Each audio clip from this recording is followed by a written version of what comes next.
But I mean, again, he doesn't know who Gabriel is, right? Because he didn't come from an Abrahamic faith. The people of Mecca were pagan. Quran is mentioned, if this book was from other than God, they would have found in it many contradictions. If a book is without contradictions, that has no bearing on whether it comes from God or not. I've had phone books that are inerrant, but I certainly don't think God gave them. That we believe without understanding. The brother asked a very important question, that most of the scholars say that listening to music, watching movies, and most of the television programs, they're haram. So how can we have fun? Let me tell you, brother, at the outset, that having fun is permitted in Islam as long as the fun is halal fun. That the standard narrative has holes in it. The Prophet tells us because Satan or the devil sleeps over our nostrils. Those who oversleep and not pray Fajr on time, Satan urinates in their ears. I really do think Jesus was crucified and that he really was dead and buried. He thought that he was a son of God in the sense that he was specially chosen by God. I think Jesus really did think he was going to be the Messiah, the future king of Israel. I mean, that is, after all, why they crucified him.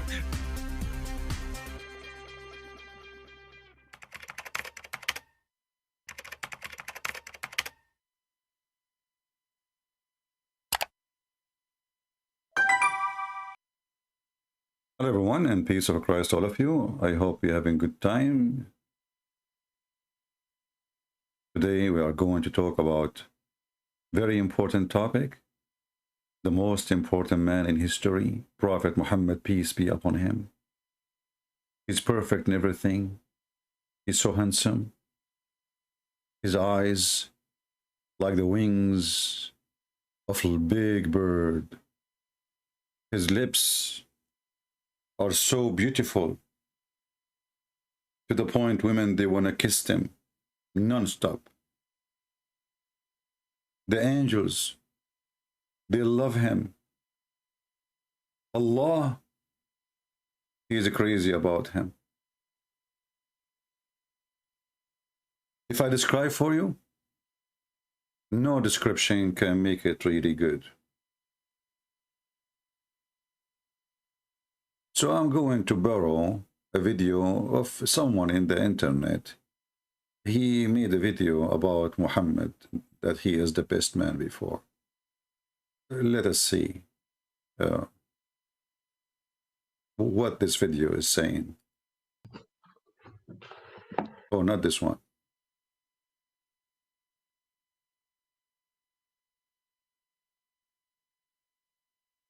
This one. Here's a question for the men who are watching. Suppose you're walking down the street and you see a beautiful woman. What do you do? Some of you are thinking, well, I'd ask for her number or try out my awesome new pickup line.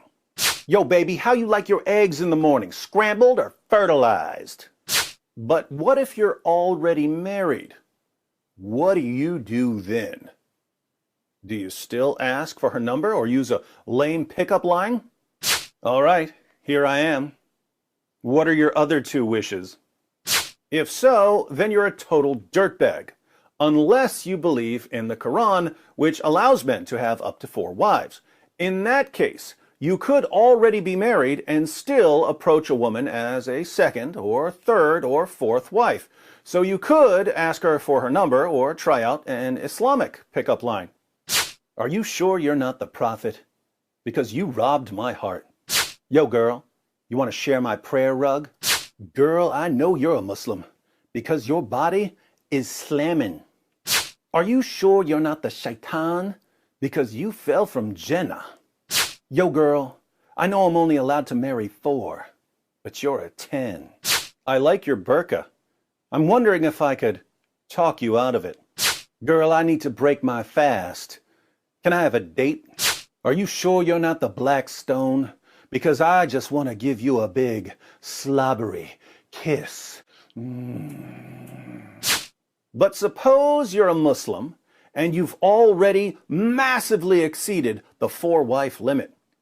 Suppose you already have 9 or 11 wives, not to mention multiple sex slaves. You're walking down the street and you see a beautiful woman. What do? Fortunately for us, the Prophet of Islam has the answer. He always does, doesn't he? Sahih Muslim 3407. It was narrated from Jabir that the Messenger of Allah saw a woman. Then he came to his wife Zainab, who was tanning a leather, and fulfilled his desire. Then he went out to his companions and said, "A woman comes in the form of a devil and goes in the form of a devil. If one of you sees a woman, let him go to his wife, for that will repel what he feels in his heart." Now, what does Muhammad mean when he says that having sex with his wife will repel what he feels in his heart? I think it's obvious, but he elaborates in Sahih Muslim 3409. Jabir said, "I heard the Prophet say, if one of you likes a woman and feels attracted to her, let him go to his wife and have intercourse with her, for that will repel what is in his heart."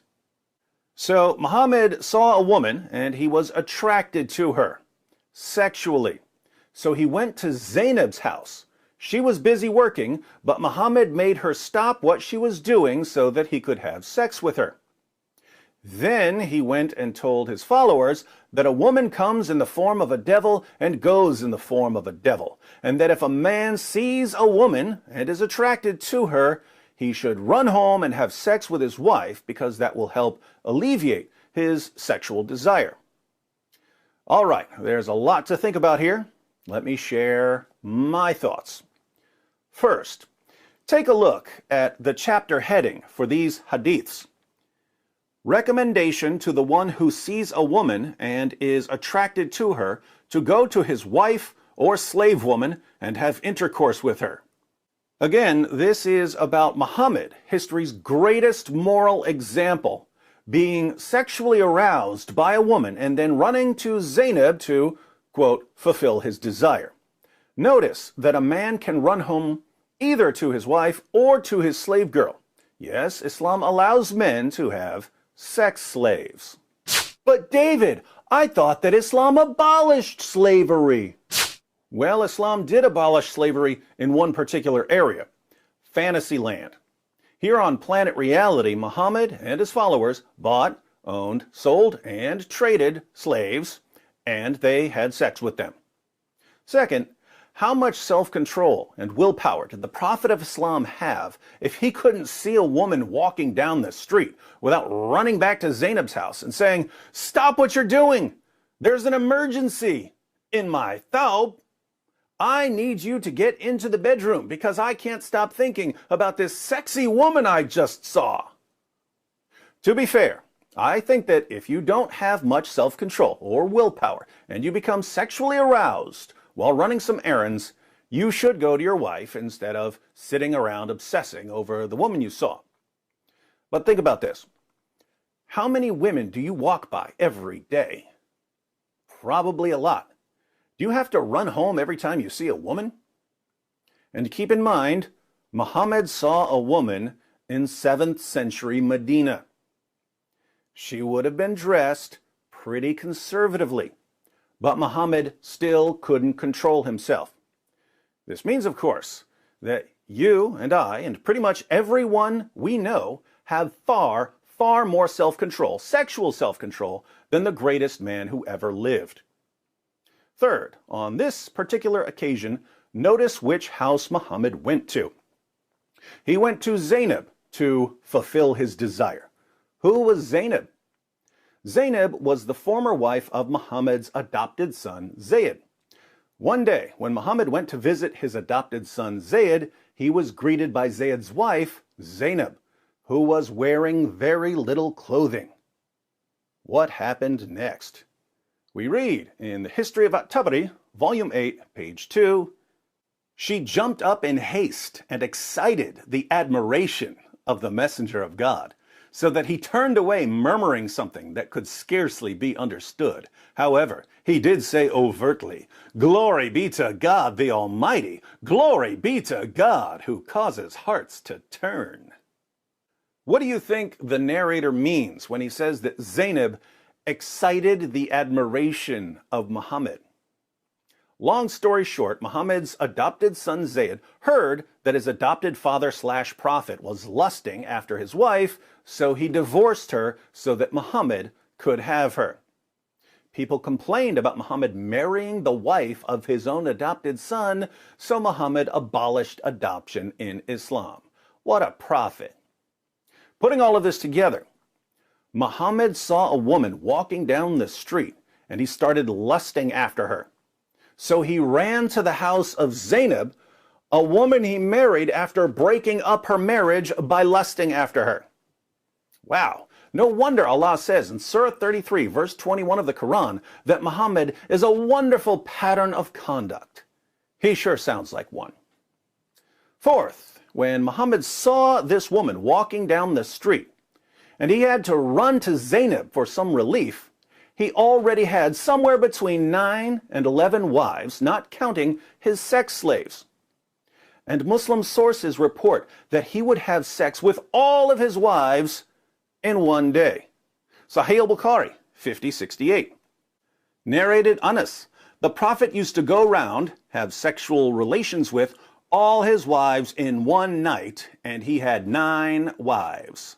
Sahih al-Bukhari, 5215. Narrated Anas bin Malik, the Prophet used to pass by, have sexual relation with all his wives in one night, and at that time he had 9 wives. Side note, check out the chapter heading. Whoever had sexual intercourse with all his wives and then took one bath only. Yes, history's greatest man would have sex with 9 women, but would only take one bath. Can you imagine what he would smell like when he was climbing on top of poor wife number 9? This is Allah's pattern of conduct. Sahih al-Bukhari, 268. Narrated Qatada, Anas bin Malik said, the Prophet used to visit all his wives and around during the day and night, and they were 11 in number. I asked Anas, had the Prophet the strength for it? Anas replied, we used to say that the Prophet was given the strength of 30 men. And Sa'id said, on the authority of Qatada, that Anas had told him about 9 wives only, not 11. Muhammad was having so much sex that his followers were bragging that he had the sexual strength of 30 men. And keep in mind, we're ignoring the sex he had with his slave girls. And yet, despite being the most oversexed man in the world, he couldn't see a woman walking down the street without going into a sexual frenzy and running to one of his wives. If someone were to make an accurate film about the life of Muhammad, it would be on a porn site. Fifth, in Islam, women are required to cover themselves. There's some dispute as to whether they can leave their faces uncovered or they have to cover their faces as well. But think about why they need to be covered. Who founded this religion? A man who would lose his mind when he saw a woman walking down the street. So I ask the Muslim women who are watching, what's the real reason you cover yourselves? The real reason you cover yourselves is that your prophet couldn't control himself around women, so he demanded that women cover themselves. Muslim women have been covering themselves for 14 centuries because their religion was founded by history's greatest horn dog. Sixth, to you Christians who are watching, can you even imagine reading something like this about Jesus, or about Peter, or about John, or about Paul? Can you even imagine having to read about Jesus seeing a woman and then having to run to have sex with another woman and then saying that women are devils? We don't have to deal with this because the key figures in our religion were men of integrity, men of honor, men of self-control, not the epic pervert who stands at the center of Islam. Thank God we don't have to follow Muhammad. So, those were my thoughts when I read Sahih Muslim 3407. But over the years, I've learned one thing from the comments section. Other people notice things that I don't. So, in the comments, please share any additional insights you've drawn from the hadith we started with. As an added bonus, the apostate prophet and I agreed ahead of time that we would both make videos about this hadith. We didn't confer on what we'd say in our videos beyond the passage we'd be discussing, so I have no idea what he's going to say in his video. Let's all click the link and find out what AP's got to say about his former prophet lusting after some random woman. I hope to see you there in the comments section. All right, thank you very much. We just brought back David Wood for you. The Muslims are happy that they don't see him no more, so we brought him back. Now, he said many great points, but he made a mistake. He said that Muhammad, he ordered women to cover themselves because he don't have self-control. Well, obviously, Muhammad is a pervert, and he will not do such a thing. I mean, to order to cover themselves. The reason for Muhammad to cover the women, or to cover the hijab, is because of Umar. Umar ibn al-Khattab, he is the one behind the order of covering the women. Umar, he used to go to the house of Muhammad, and he used to flirt with the wives of Muhammad. Once Umar, he came to the house of Muhammad, and his wife Sauda, she was doing poo-poo, and Umar was staring at her ass. And this is the hadith in front of us. And Umar, because he's a very filthy, low-class person, he did not hesitate to say to her, to talk to her while she is doing poo-poo. And the story is in front of you.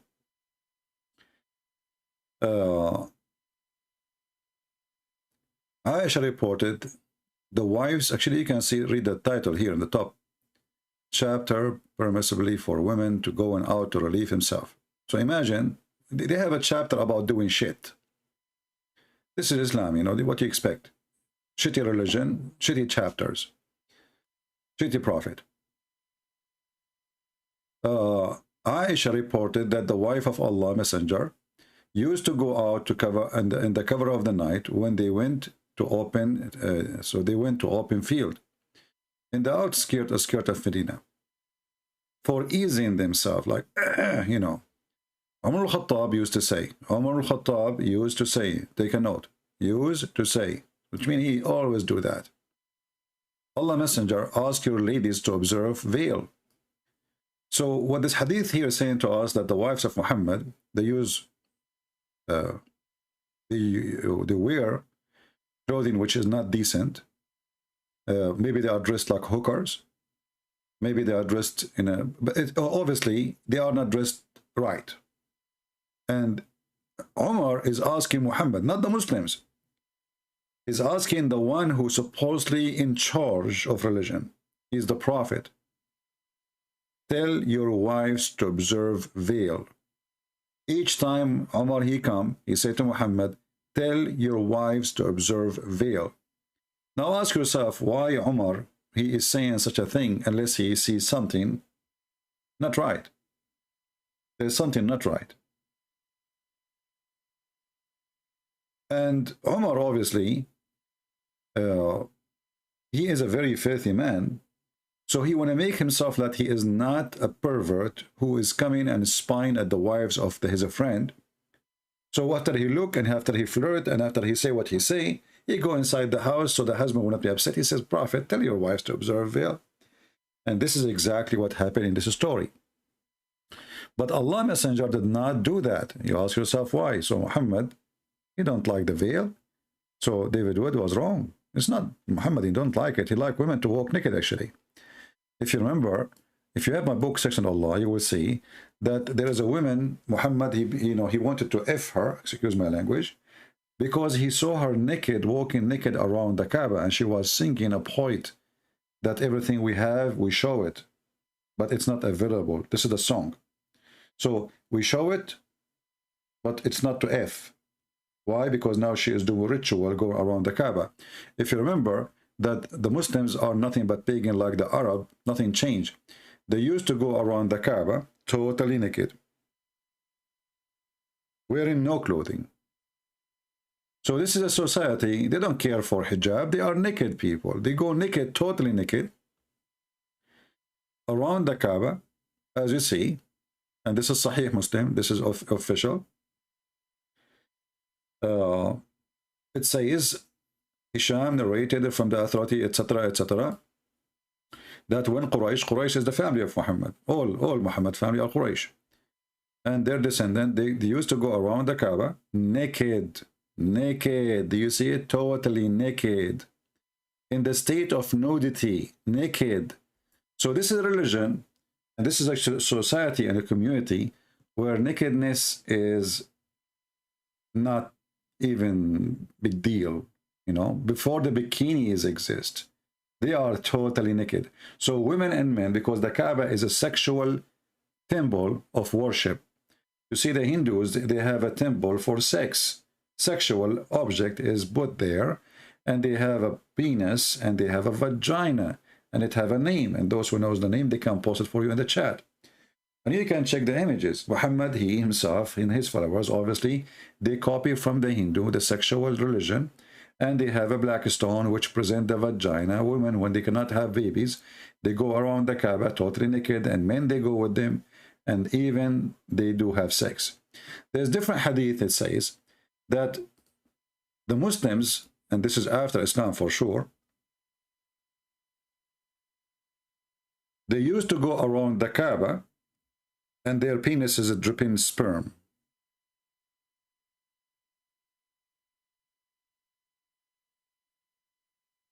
I'm trying to find you the hadith.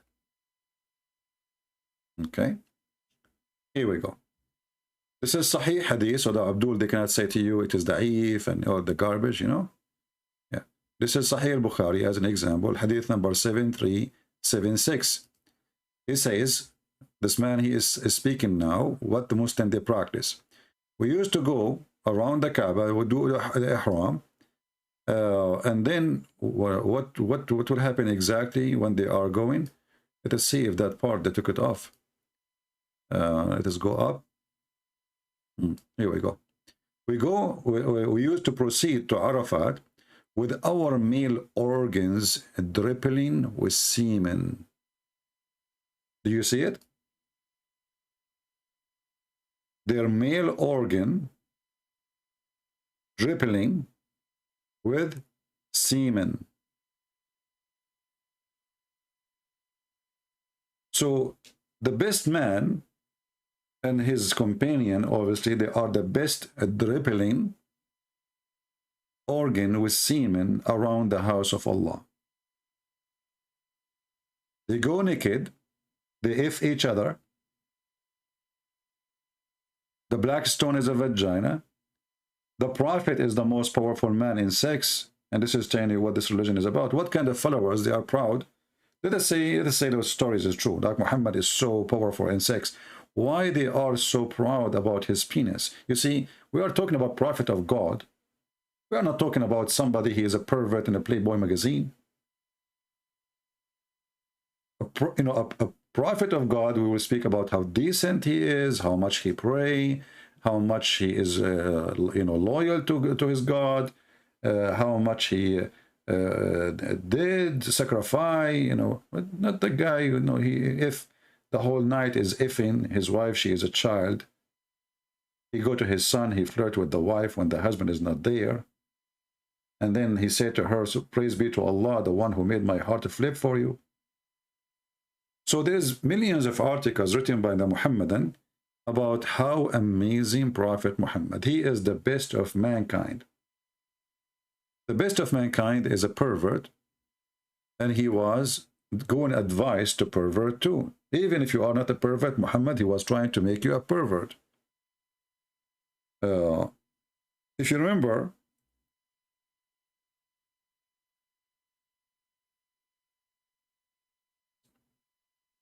there is many stories of Muhammad encouraging his men to marry children. You see the Muslim here in the translation, they are talking about marrying a virgin.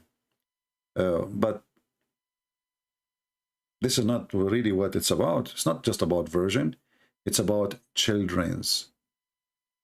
He is asking them to have sex with the children. This guy here, his name is Jabir, as you see in the story. Muhammad, he asked him, and he is one of his companions, and he used to go to war. Muhammad sent him to war. So maybe to sleep with his wife too. Actually, Sauda bint Dama, he sent her husband to war, and he got her. So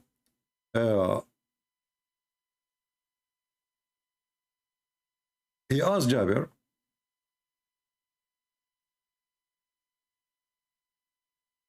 did you marry Jabir? He said yes. Okay, did you marry a woman or a child? Jariya. Little one. The guy, he said, I married a woman. The Muslim translation says, why don't you marry a young girl?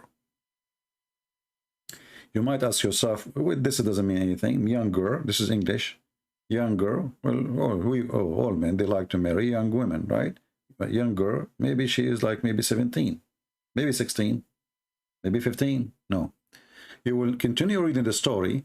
You will see that the man, he have a bunch of orphans live in his house. Either they are the children of his father or his brother. And then he explained, he said to Muhammad, well, you know what? In the fight of Uhud, Abdullah, he died, and he left 9 or 7 daughters behind him. I, therefore, did not approve the idea of I should go bring a girl like them. Do you see it? A girl like them. The person who keep posting the same Arabic thing, my friend, we saw it. Al-Masih, do me a favor, stop posting again and again, otherwise I will block you. We are not blind. People are not stupid. Don't act like Muslims. Okay, he keep posting. I think he did not hear me yet. Let me give him time out. If you repeat that after that, just admin block him. So he is saying, I could not bring a girl like them. They are orphan. I'm not going to bring a girl. If we go in the Quran, you will see even Muhammad encouraging Muslims to if the orphans.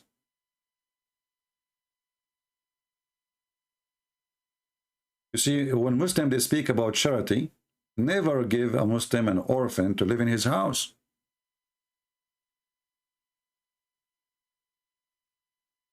Because he will if the orphan. Chapter 4, verse number 3.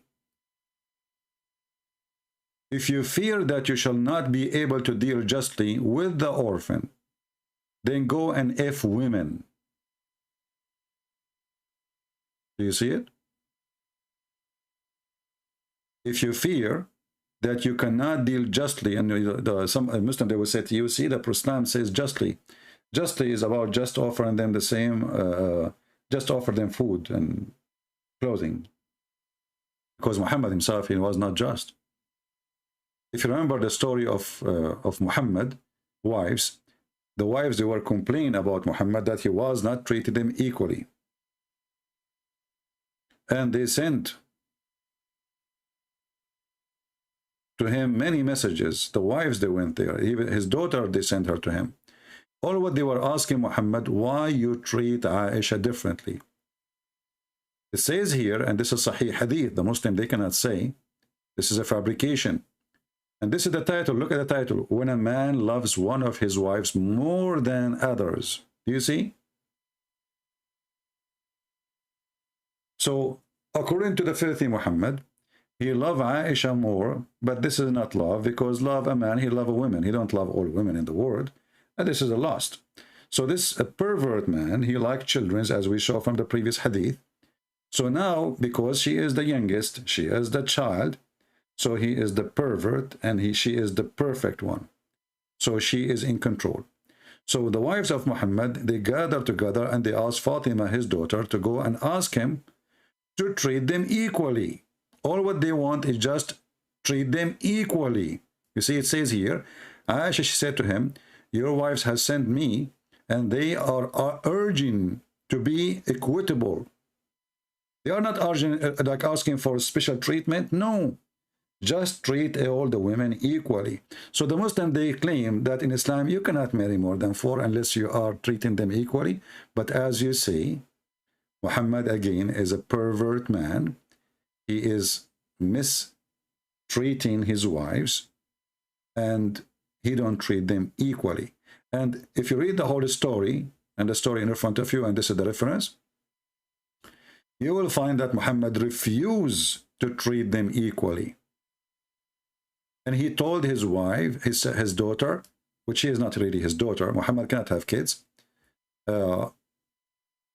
After many argument, you know, then Zainab, the daughter, the wife of his son, who became later in the bed of Muhammad, she came to Aisha and they start fighting with her. The wives are fighting. And you can read the story here. And Muhammad was excited watching the fight between two of his wives. And still Muhammad, he take the side of Aisha. And Aisha, she insulted me, and I started to think that she would disapprove. And I respond to her. So I insulted her, and then I silenced her. I silenced her. Then the Prophet said to her, she is the daughter of Abu Bakr. So now the two wives of Muhammad, they are shouting, effing each other, saying dirty words to each other, and Muhammad is enjoying the fight. Takbir. And then when Aisha, she won because she screamed more, Muhammad, he said, you know what? She is the daughter of Abu Bakr, which means she is the man. So as you see, this is the filthy Muhammad, who the Muslim, they claim that he is the best of mankind. He's a scumbag. He have no ethic. He's a child molester. He's a criminal. He's a killer. He's a slave owner. Everything wrong in this world is Muhammad. And yet you will find a bunch of liars making articles that Muhammad was the best of mankind.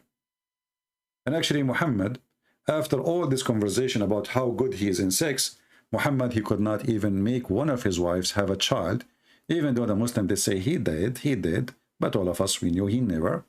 And we have a proof that Muhammad even cannot make his wives have orgasm. Who is the witness? How we can prove that? You know, thanks to God, we have Muhammad, he is a trashy, and his wives are no better.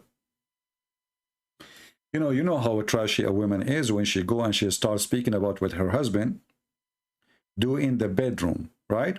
This is a trashy woman. So, and what kind of a woman, she will go to a man and she will tell him, I was dreaming about having effing with somebody or touching myself, and then asking a man who is a stranger, should I wash my vagina? And this is exactly what the story in front of us is saying.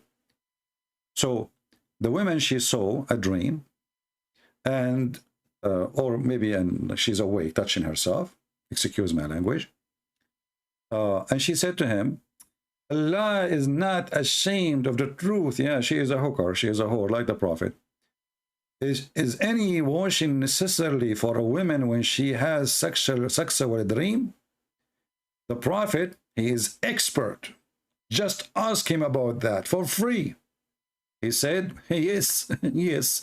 But we just heard David Wood in the video that the Prophet, he had sex with all his wives and he did not have one bath until the end. And then it says here, yes, when she signs of liquid, Salama covered her face. This is the wife of Muhammad. This is who? This is the wife of Muhammad. The Muslim in translation, they are trying to cover up what Salama said. She did not say, do a woman have a sexual dream? She said, وَتَحْتَلِمُ الْمَرْأَةِ, do women have orgasm? If you change the translator, the same story, you will see the women, she was saying, do women have orgasm? Here we go. You see, we just changed, just to show you how they lie, they try to cover it. This is the Sahih Hadith, Sunan Ibn Majah. The wife of Muhammad, she said, after she covered her face, after Muhammad, he says, if she see discharge, then let her perform a bath. Salama, the wife of Muhammad, she said, oh, Messenger of Allah, Does really this happen? You know, what really happened? This woman have a discharge. Does the woman have discharge? Muhammad now, he tried to explain to her, because obviously this woman, she never saw the sperm of Muhammad, and she never have an orgasm herself. So Muhammad, he said to her, explain to his wife, yes, the man water is white and thick, and the women water is thin and yellow. Whichever of them comes first, the baby will look like the parents. And this is additional proof that Muhammad is a stupid fraud prophet, because whoever comes first, what does have to do with the look and the gender? So the wife of Muhammad, obviously, she never ever had orgasm, and she did not even know what orgasm mean. She don't know. And as you see, this is a very sahih hadith, you know. And the Muslim, they say to you, oh, this is not about male and female, Christian Prince is lying. Well, the hadith in front of you, and we can read them, you know. Here we go. It's the child will be a boy. The child will be a boy. You see? They try always to cover the stupidity of their prophet. They do their best. Because this is what the question of the Jew. Supposedly a Jewish man, he came to Muhammad, and he said to him, what make the child, you know, resemble the parents, like to be male or female? Muhammad now, he come with the answer coming from his God, and he is the expert. He became a PhD in biology. So when the Muslim, they say that Muhammad is the best of mankind, in which way? How? Even when he decided to go to war against the Roman, the Muslim, they say to you that the Muslim, they went in war to defend themselves. Other Muslims, they try to fix the lie.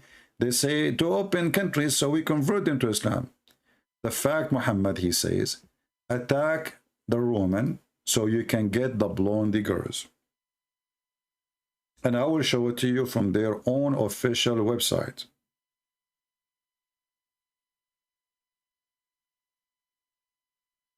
And you know, the funny is, when you show the Muslims their stories, the first response for the Muslims, he's a liar, he's a liar. You show it to them from their website, he's a liar. You show it to them from the Quran, he's a liar. You show it to them from tafsir, he's a liar. The denial of those people is additional proof that Islam is a fraud.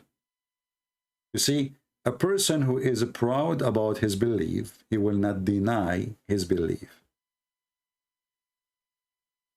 Is that correct? Why a person, he will deny a belief? He deny it only if he is ashamed of it.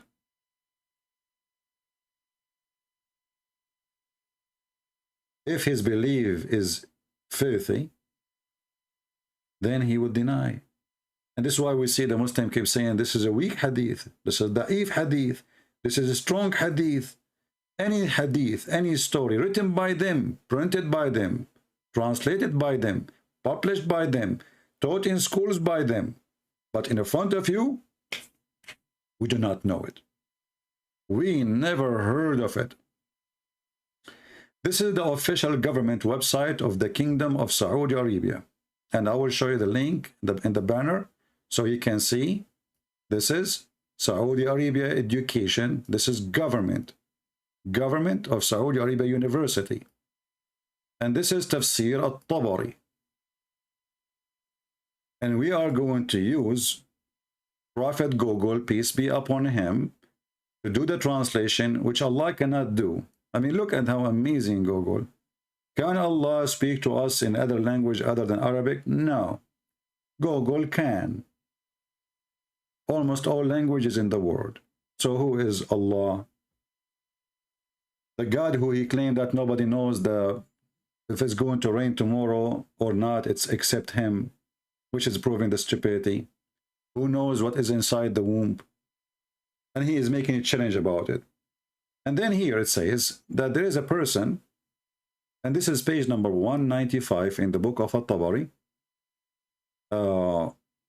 When Muhammad, he said to his men, let us act the Roman and get the blondie girls. I'm going to post the link for you, and you yourself, you can search for it. Like now here, it's appear hadith number 1678. It's appear again. Hadith number 16786. This is 16785. And it appear again here in 16788, etc. And this is all is sahih. So I'm going to use Google in front of your eyes, translate to English, and all what you need to do, it says here, attack the book, invade the book, and size the daughters of the Asfar. Asfar mean the blonde, yellow. You know, the savage Muhammad, he don't even know, he don't speak good Arabic, because Asfar is a stupid word to say, really. You know, there is Asfar is like gold, you know, Asfar. Asfar is not really a color to describe the blonde people. So he's a stupid even in the language. So he said, invade Tabuk so you can capture and rape and if the white, blonde, yellow women. A man from them, they call him the grandfather, he said, excuse me, don't tempt us with women. Are you taking us to war because of women? This man is decent. Muhammad, he accused him to be a hypocrite. He is a hypocrite.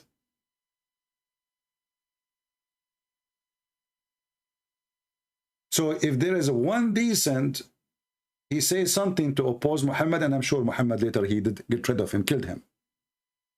So he said, excuse me, are you telling us to go and attack the Roman just to get women? Muhammad, he pointed his finger at him, and he said, Allah told me this, that you are a hypocrite. You are a bad person.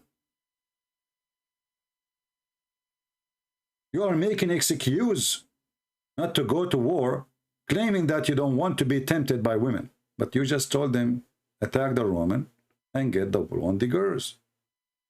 You did not say attack the Roman so we can spread Islam. He said attack the Roman, and get their women. Let me post the link for you. And this is again the official government website of the Kingdom of Saudi Arabia. It's going to come to you in Arabic, but all what you need to do, you can click in the side of the page, and you can, you know, actually the admin is posting it already. Thank you. And then you click at English translation. So when the Muhammadan, they speak about Muhammad, the greatest prophet, how truthful those people are. You tell me. Is he really the best of mankind? Or the worst, the evilest, the disgusting, the pervert, the pedophile, the criminal, the thief, not to mention how many, the Muslims themselves are proud about how many times Muhammad, he jumped in the highway and his men, and they took and they robbed everybody in the highway. And they say to you, they are doing that because the tribe of Quraysh, they kicked them out from the city, so they lost everything. The fact that even the story says that Muhammad and he took his slave with him. What lost? He lost what? You see, old days, you do not need to take a mortgage to have a house. Those are Bedouin. Those are literally Bedouin. Today, if you leave a house, if you leave an apartment, it might cost you your life saving. At that time, all your life saving is movable.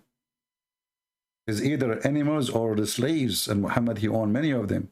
So Muhammad, he went out, and most of the ones who were with him, they were the slaves they owned. So they lost nothing. But Muhammad was a thief. Muhammad is a thief. We have somebody saying, open Skype. Nathan David, are you a Muslim, Nathan? Why you want me to open Skype? Are you a Muslim?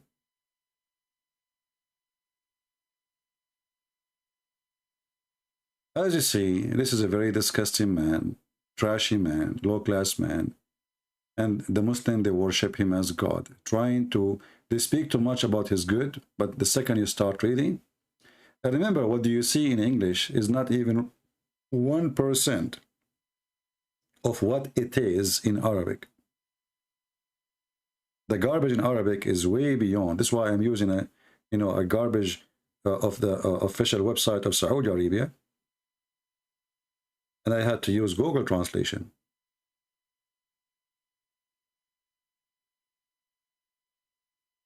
I'm not going to keep you here long, but as you see, my friends, this is the most disgusting, filthy man in earth. His name is not Muhammad. Muhammad is the praised one. He changed his name from Qasim to Muhammad, and he wanted to replace Jesus. He is the devil himself. By making himself Muhammad, he chose to be called God, because the praised one is God. No man is to be praised. The Muslim, they claim that they are not mushrikeen, which means they are not polytheists. But as you see, even the name of the man which they worship, his name is the praised one. How they can be not worshipping a man, and then their prophet, his name is the praised one? If Muhammad is the praised one, who is Allah? He is the praised two? Who is Jibreel, the praised three? Muhammad is the praised one. So for how long their lies will work, that depends on you and how much you share our videos and how much you make comment and bring people more to listen and to hear. And by the way, I just want to remind you, I don't know if you saw my post in Patreon, the coward Zakir Naik, he made a copyright claim. I mean, you are a potato. You are literally a potato. You don't dare to debate us. And why you are afraid of sharing your video, as long as your video is good? Copyright? Potato, Zakir Naik. You see, a Muslim who teach, and then people they have, you should enjoy, you should be happy the Christian sharing your video. Did you say something wrong on your video? Is that why you want to flag it? You don't want people to see how stupid you are? So you go to YouTube and you flag it? That's mean you're ashamed of yourself. What did you say there? We got you busted. As usual. And by the way, Zakir Naik, I do not need to use your video to expose you. I just can call you. Brother and sister, Christian Prince, he claimed that I did flag the video. This is absolutely a fault. I challenged him to tell me the reference and to tell me the proof. Zakir Naik, it's in front of you on the screen, man. It says copyright from YouTube. How I can make this? Christian Prince, first of all, the devil, he came to the Prophet Muhammad in the shape of Jibreel. And it's very possible that somebody, the devil, he came to YouTube in the shape of Zakir Naik. Zakir Naik, the devil will take your shape. I mean, he could not find better shape than yours. Come on. Think about it. Christian Prince, you get the point. Actually, maybe when I'm waking sleep, because sometimes I woke sleep. Zakir Naik, what wake sleep? What, you are always asleep. Don't you see yourself? You say stupid things, you debate stupid things, and you lie a lot. So do you lie even when you are asleep? Christian Prince, things happen. And this is a very famous statement in USA, that things happen. Zakir Naik, so now, you did flag my video. And what you did, nothing. I'm here. You are not. Christian Prince, I swear by Allah, that Allah will strike you with lighting. With what? With lighting. Okay, it was lighting. Lighting from the sky? Exactly. Or Allah, he might send some hail and hit your head. Hail? Exactly. Oh, you see, remind me, the Quran says that the lighting is an angel. chapter 13, verse number 13. So how Allah will hit me with lightning if the lightning is an angel? Here's the prince. First of all, this angel, he is lighting, which means he is very lighting. What? Hold on. Is he an angel or he is electricity? How he is an angel and Allah will hit me with lighting? Isn't it you Muslim, you say that Mr. Lighting is an angel and he is in charge of the sky and he have 70,000 angels in each side when he moved the first in his fire belt, and he have a fire belt to lead the cloud with it? Listen, Prince, first of all, this is explanation is very accurate and proven scientifically. Okay, so it's proven scientifically. So how Allah will hit me with lighting if it's an angel? Zakir? Zakir now is flagging my video for copyright because I called him and this is his voice. Oh, Abdul. Oh, Abdul.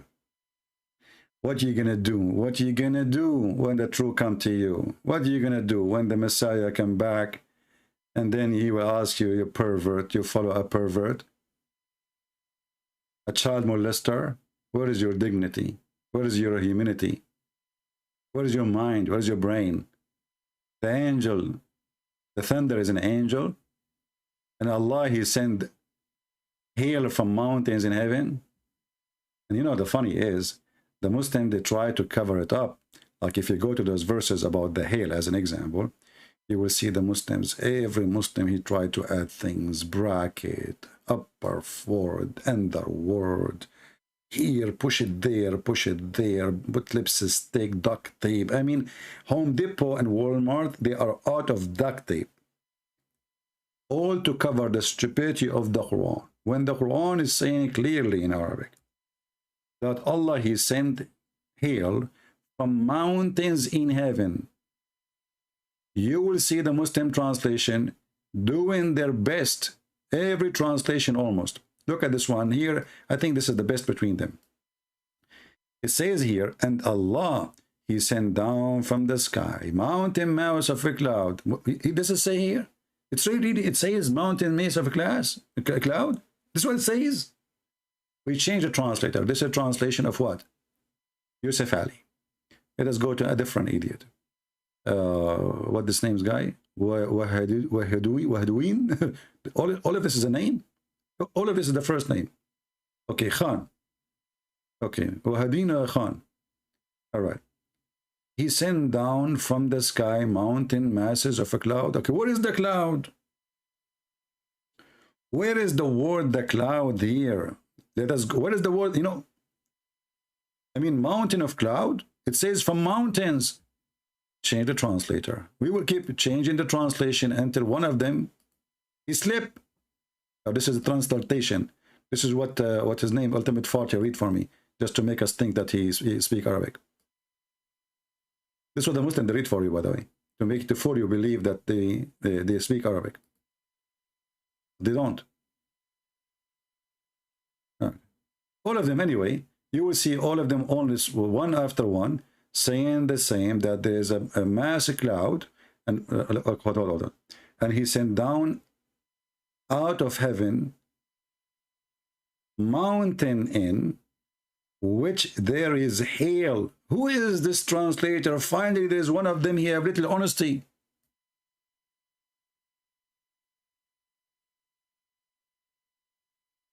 Do you see? There's no cloud here in this part. It is hail coming out from mountains in heaven. What's the name of this translator? Karabula? Darwish? Karabula, what's wrong, Karabula? Hey Muslim, this guy is getting you busted. Karabula got you busted. Let us go and see the interpretation and get them busted more. Chapter 24, verse number 43. Remember, the best man, Muhammad, was the best in weather too. He knew that the thunder is an angel, as you see. He knew that hail is coming from mountain is heaven. I mean, come on. He is the best even in weather news. He knew everything about weather. Where the hail coming from, what is the thunder. He knew it all. He is the best in everything. Cooking too, even in cooking, by the way. I mean, the guy, he ordered his followers to drink camel urine. What do you want more? The best drink ever. So, chapter 24, verse number 43, 24.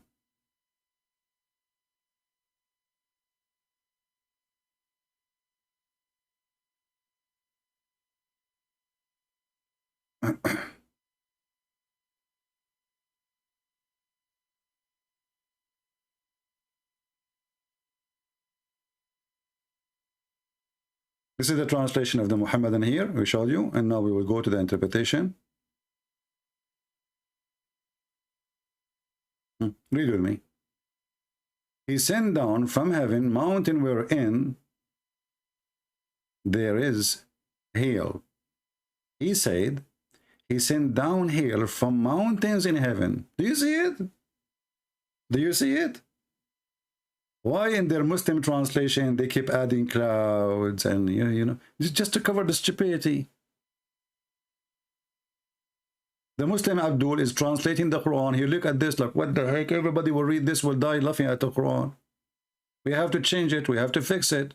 We have to add the cloud, and it says it clearly. And this is Ibn Abbas, the cousin of Muhammad himself. The only one, Muhammad, he hired him to explain the Quran to the Muslims.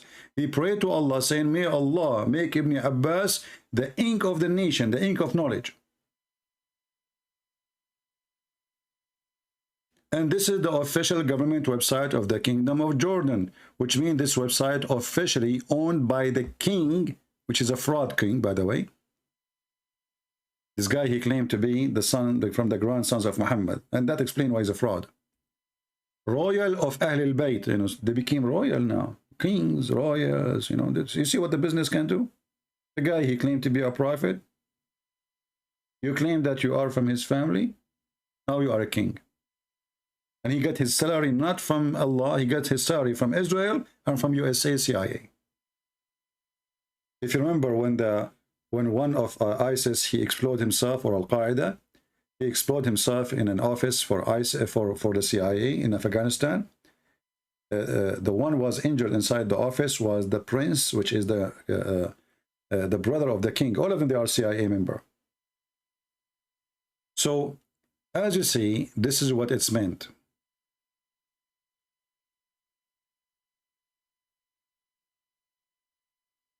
How many words are mentioned in the Quran? 365 times. So it's a miracle. Well, even if that is true, that means the calendar of Allah is wrong.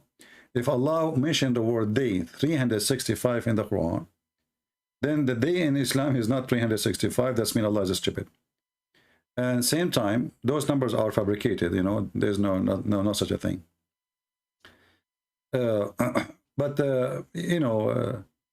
Muslims are desperate to find something in their book. As you see, okay, let us say the Quran mentioned the word day 365 times, and the word night 365 times, and the word shit 20 times, and the word non-shit is 20 times, the word piss is 20 times, the word non-piss is 20 times. Let us say, you know, just for the sake of argument, what we will do with this.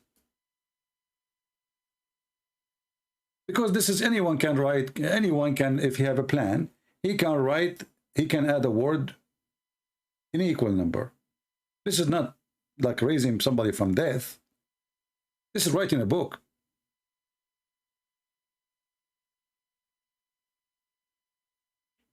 So, you know, because they are so desperate, they try to find something to make their book respected. But as you see, there's nothing respected there. It's just a stupid book. And, you know, the 365 proving that the calendar of Allah is wrong, because the calendar, the most accurate, there is no real accurate calendar, you know, there's no perfect calendar, but the most accurate is not the Muslim using. However, the Arab before Islam, they used to fix the calendar, you know, because they understood, they learned that from the Jews, that this calendar is not perfect, it's not good. So they have to add more days to the year to fix it, at least every 2 or 3 years to fix it. Muhammad, he decided that this is an act of shaitan. What is the act of shaitan? Is to add time to the calendar. And this is why you see Ramadan of the Muslims, because of the stupidity of Muhammad,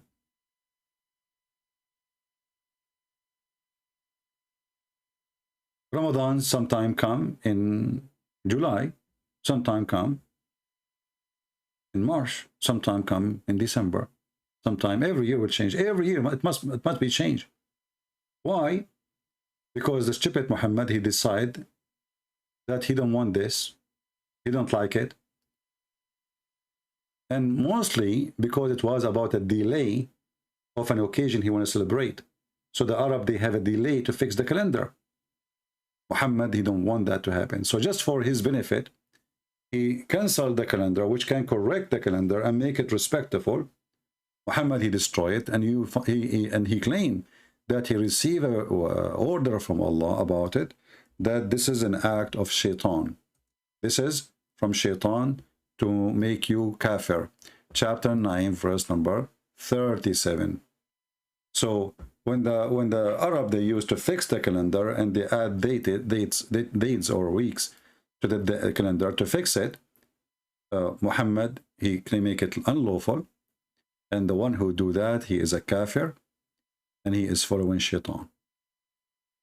All right, and the reason actually he wanted to kill his enemies. So because there is a few months the Arab, you see the Arab, they have rules, and they used to be way more respectful than Muhammad. Muhammad is a scumbag, literally. So there's certain months they don't fight, they don't kill. So Muhammad, he want to kill them. Now they are weak. If we give them some time to increase, if we respect the rules, you know, they might, you know, get stronger. Now we need to attack. So, but his followers, they said to him, but we cannot. What about the honor of respect for those tradition? Muhammad, he have, as usual, the way to change things. Just tell them Allah said. So he gave them a verse from Allah, which is him, changing the time and the date and the calendar. Chapter 9, verse number 37. And you can open the interpretation so you can read what is behind this story. So even the calendar, Muhammad, he screwed it. This is how stupid, how evil this man is. You see? The best man is the best fraud. Ramadan is supposed to be one night? No. Ramadan is a practice of Asabian, and they are people from Iraq. They, you know, Ramadan is a celebration for the new moon. The new moon. This is why, and it was 30 days or less than 30, depending the month. So they go by the moon. When the moon disappears, when the moon come back, the crescent moon. This is why you see that Muhammad,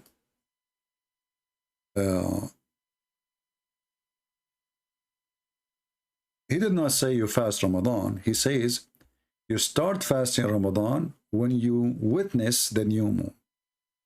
When you witness the new moon. If you go to chapter 2, verse number 185, you see the Muslim, they say, they translate the word shahr as the word mean month. Today is used as a word shahr because, as a month, because nobody follows the moon no more. But in fact, the word shahr is a word mean moon. You can go right now and check in the Hebrew calendar or Aramaic or Hebrew dictionary. Shahr is a word mean month. This is why it says whoever sees, witness. You cannot witness a month. We cannot witness time. We cannot see it. This is why the Muslim, they have to cite. Actually, that's not the word witness here is not even right. Whoever sight the moon, sight the moon. If you change the translation here, you will see right away how everything changed. Let us go to the different translator, another idiot.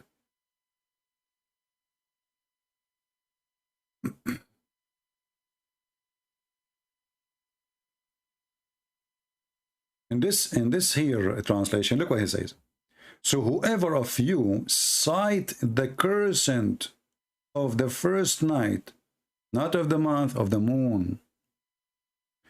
You sight the moon. You don't sight the month. And is it true that the Muslim, they sight the moon to start Ramadan? Is that correct, guys? This is why Muhammad, his God name is Allah. Allah was one of the gods worshipped by the Sabian. The Sabian, they have ranks of God. You remember there's a guy, Ultimate Fart, he called me in the other day, and he said that Allah, he have a higher rank society. Anyone remember? I hang up on him because the Muslim, I debate Muslims about what they believe now, not about what the root of Islam is. So this guy is saying he's not really lying. Islam is based in Sabian. Sabian, they believe that there is ranks. Angels are creators. We were talking about when Allah, he said he is the best of the creators. So he said, yes, there's a creators. Angels are creator too. This is exactly what the Sabian, they say. So the Sabian, if I go, like if I open now the book of the Sabian, it's called Kanza Rabba. Kanza Rabba. Let me open it.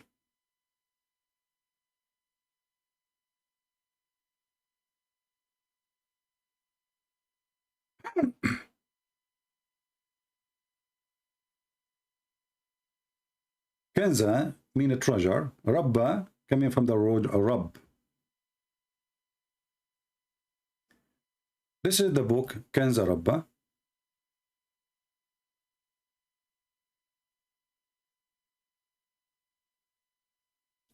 The book of the Sabian.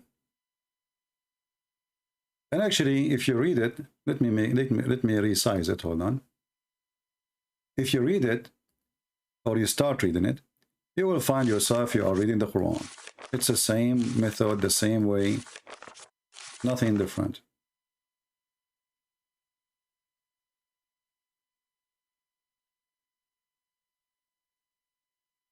Let me see if I size a page, one page at a time.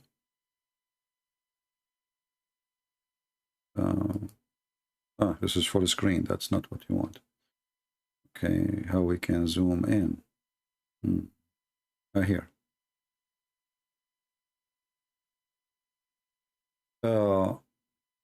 If you read it, you will see that the book have the same tone, the same as the Quran. In the name of the living Al-Azim, هو الحي العظيم البصير القدير العليم العزيز الحكيم. This is all in the Quran. الحي العظيم البصير القدير العليم العزيز الحكيم.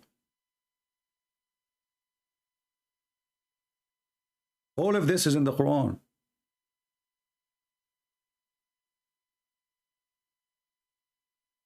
And you will see it's in the same as Muhammad's statement with the same letter. Here you notice in the book here, it says Al-Athariyin. Al-Athariyin. Those are the high rank angels. Those are creators.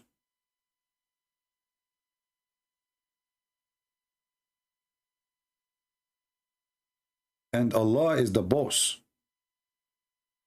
Al-Muqim fi malakutihi. Al-Adil fi jabarutihi.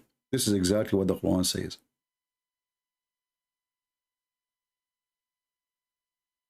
Now, maybe, you know, I mean, if we want to go in details, deep in details, that will be too much academic for many and too much heavy-duty information.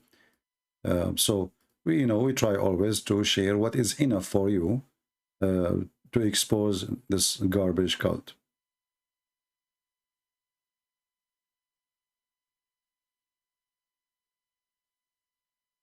Okay. Any other question?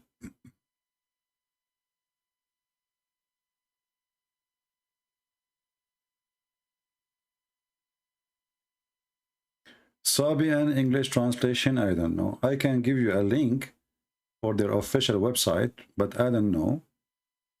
You know, remember there was once we received a call from a Sabian. Who remember? I don't know if any of you copy it. You see, the Muslims, they target them. You remember the Yazidi? The Yazidi, when you see they speak about the Yazidi, they read with their women. Those are the Sabian. So the Yazidi, they have in their belief, they believe that Shaitan, like the Muslims accuse them that they worship Shaitan. And somehow they do. So what they do, they make Shaitan, let us say, they fear Shaitan. So they try to make Shaitan happy, like not to be harming us, because he is the one who is in charge of the earth. So this is what gives them a very bad reputation, that they are people who worship Shaitan. But in fact, Muhammad, he was following them, and he is just copying them.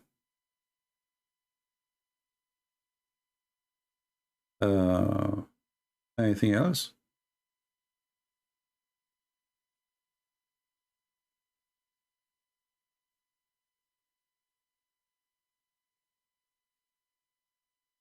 Anyone?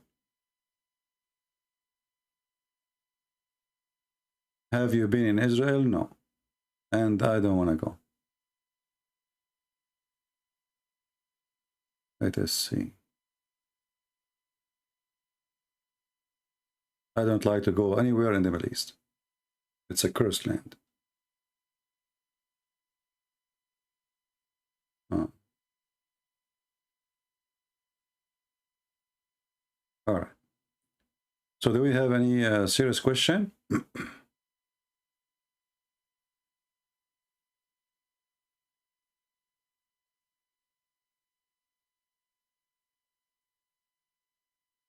Anything? You want the link? I took the prophet, look at the moon. Video, please. Just search for it. Description. The description of Prophet Muhammad. And you will see the image of that man. You will find it right away. What is your take on Palestine? There's nothing is called Palestine. You see, Palestine as a land exists, yes. But those who live there, the Arab, are not Palestinian. Palestinian and the Arab are something different. So, you know, they occupy the land and they hijack the name as usual. So the Arab, they come, they occupy a land, and the land was called, let's say, Palestine. They call themselves Palestinian. They come to Egypt, they occupy Egypt, but Egypt is the land of the Egyptian. They don't speak Arabic, they are not Arab, they are African, and they call themselves Egyptian. This is the trick always. They occupy a land, and then they hijack the land name, and they claim that they are the original citizen of the land. Guys, don't ask me questions have nothing to do with my topic. What Donald Trump have to do with me? What I vote Christian. I don't vote for Trump, which means if there is two donkeys, one of them he is better for the Christian, I vote for the one who is better for the Christians. I don't vote for Trump or Biden. I did vote for Trump, but not because he's a good person, but because we have a very other horrible person. Otherwise, both of them, they are bad. The praised born eternal servant of God, that is Jesus, right? Muhammad, Abdullah, Khadija, Khuwailid, Rafia means just that's it, showing what no one. Sometimes I read people comment, I have no idea what they mean. Speak to me in a language I understand, if you want me to make a comment about what you say. Everybody knows that Egypt is the land of the Coptic. It is the Coptic land. It's not a secret. And the Coptic don't speak a single Arabic word. And until now, they have their own language. And they are more than 20 million. They come to a Coptic. They force a huge number of the Coptic people to convert to Islam. But the one now who claim to be Egyptian, the Arab, those are not, they are not African. The Arab are not African.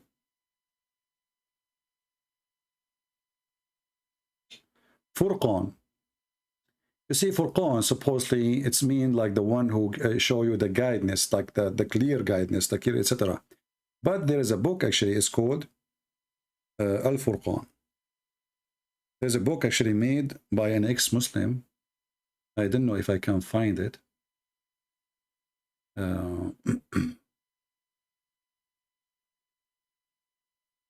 as I remember, I think it was written by ex-Muslim, or I don't know who wrote it.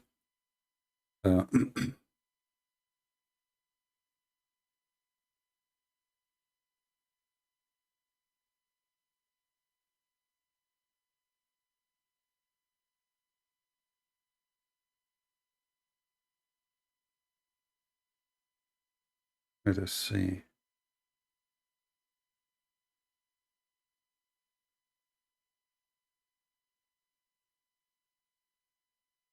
Yeah, there is many, look like, you know, I'm trying to find the book I'm looking for. There's many people wrote a book like this. What's such a name? But the book I'm looking for, I cannot find it.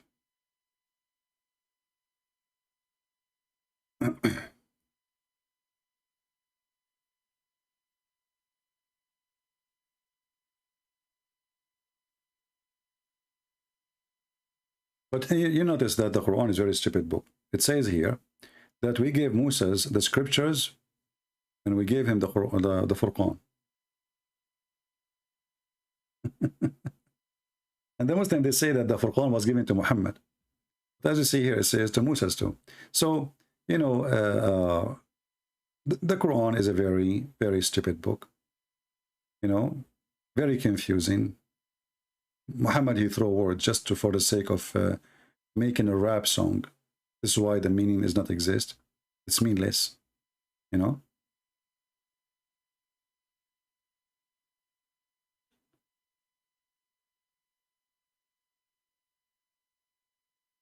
Any other question?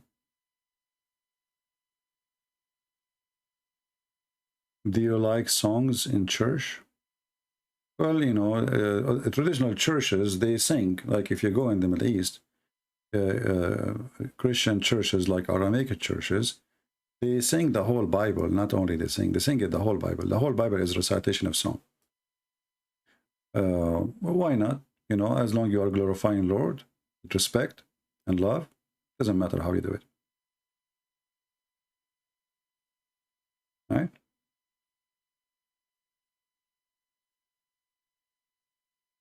Quran is so wrong. Why make religion out of it? Well, you know, the man, he got an army and he conquered and he forced people to convert to Islam. And this is why there is a chapter in the Quran. It's called Al-Fatih. When the victory came, people, they enter into Islam like waves, like an ocean. So when the people, they enter into Islam, when the victory came. This is the chapter of the victory. So when Muhammad became victorious by the sword, people, they enter Islam by sword. So, and then who dare to leave? And then you join the gang because you find yourself, either you die or you join the gang grow. They attack other nation. And then they force the same nation they just attack. Either you join us to attack the neighbors so we can treat you better. We won't treat you the same as we are, the Arab, but we will treat you better now because you are a Muslim, you are a soldier for us. All right? And making religion out of something false, well, there's millions of them. Okay?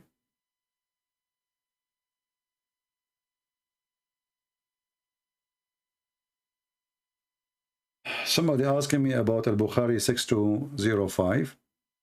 Well, you know,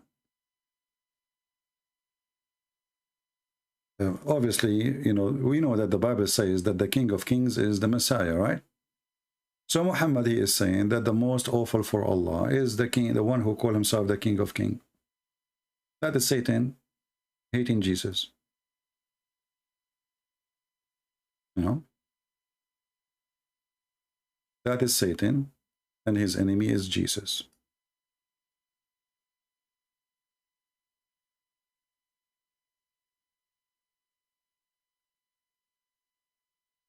And you will see that Allah, he says, I am the King of Kings. So clearly that Muhammad is trying to replace himself and his God by Jesus. So the most person Allah he hates is the one who called himself King of Kings. And then Allah himself, he is calling himself the King of Kings.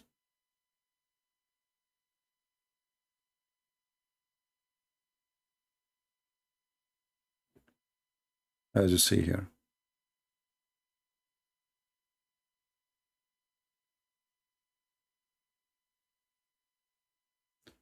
Any other question?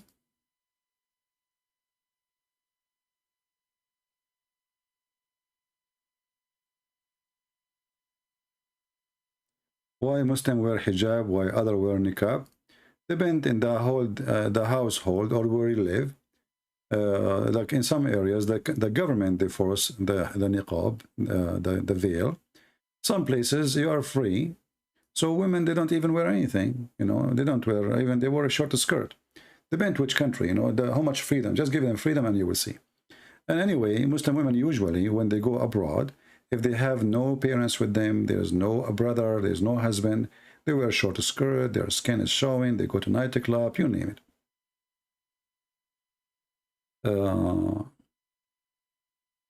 There is a hadith says Adam was made in the image of Allah. Well, this is a copy from the Old Testament. But the Muslim, they say that Muhammad, he did not mean that Adam, he was made in the image of Allah as look of Allah. They say that Allah was saying he made Adam in the image of Adam, which is silly to say. I mean, he made Adam in the image of Adam. I mean, have you ever heard stupidity? I mean, they don't know what to say. I mean, he created Adam in his image. So if you say that you are saying that Allah, he created Adam in the image of Adam, this is the most stupid statement ever. You know what I mean? So they try to avoid that Allah is a man, saying here he's a man, and they're copying the Old Testament. God created Adam in his image, exactly word by word. So when they try to fix it and they say this stupid explanation, they say, no, no, no. Allah saying that he created Adam as Adam look. What the heck? What do you mean as Adam look? Do you know even how look Adam? And then they say to you, the prophet, he says, Allah, he made him 60 span tall. Even if he is 60 span tall, doesn't make sense. You are saying to me, Allah, he make Adam look like Adam? While the Arabic saying in front of us, Allah, even the English translation, Allah created Adam in his image.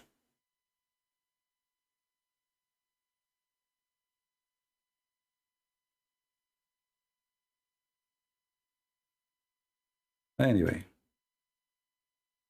and you know, if you search in Google, let us search just for fun. You will find the Muslims, they have a graveyard for Adam in every country.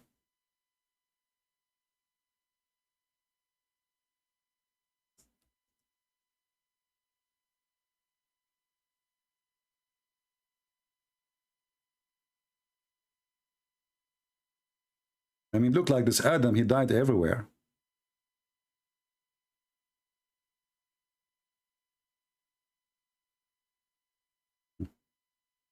Here I found, this is a grave of Adam and Eve, brother. Not Adam alone. They died next to each other. Look how beautiful it is. And look how tall it is. And the funny is, Adam and Eve, they are in the same height. Interesting. See how long the grave of Adam and Eve, brother and sisters? MashaAllah, MashaAllah. It's MashaAllah. Which one is Eve? Which one is Adam? There's one in white and one in green. I guess the white is Eve. And the people, they give money and donation, and you know, it's scam. It's just all a scam.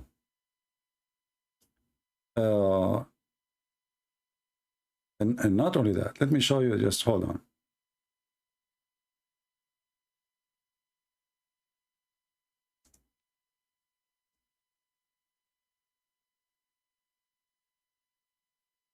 This is another grave of Adam. The same guy. The same guy. He have many graves. And look how tall the grave. It's like a Subway sandwich, you know. Do you see how long? Is the guy, because Muhammad, he says he is very tall. It's like 5-floor building, you know. The same guy, he have many graves in every Islamic country. And look, this is a different one. This is Hadrat Qambit. Who the heck is Qambit? This is, it says here in English, the grave of our prophet Adam, peace out. This is a different one. Look how long. Look, it's like a train. It's like a subway. It's like, you know, the same guy. They have a graves for him everywhere. Look at this guy here. Look at this one here. This is someone different. Prophet Amun, the sons of David. Look, guys, David. This is the son of David, and his a grave in Pakistan. It turned to be that David used to live in Pakistan, brother. Look what it says here. And just to show, I'm not making things up. Prophet Amun, David, he have a son. His name is Amun. Take a note. And this is his grave in Pakistan. Aman Rabbi Aman. It turned to be David was a Pakistani. And all this time, those Christians, they were lying to us. They say he was here from the Jews. What a lie. We were living a lie, brother. Wake up. It's time to wake up. Let us go and do, do a Hajj to the grave of David and his son Amun in Pakistan. He's a Pakistani and he speaks like Zakir Naik.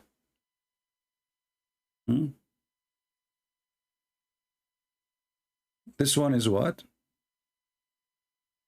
Grave of what? This is a grave of what?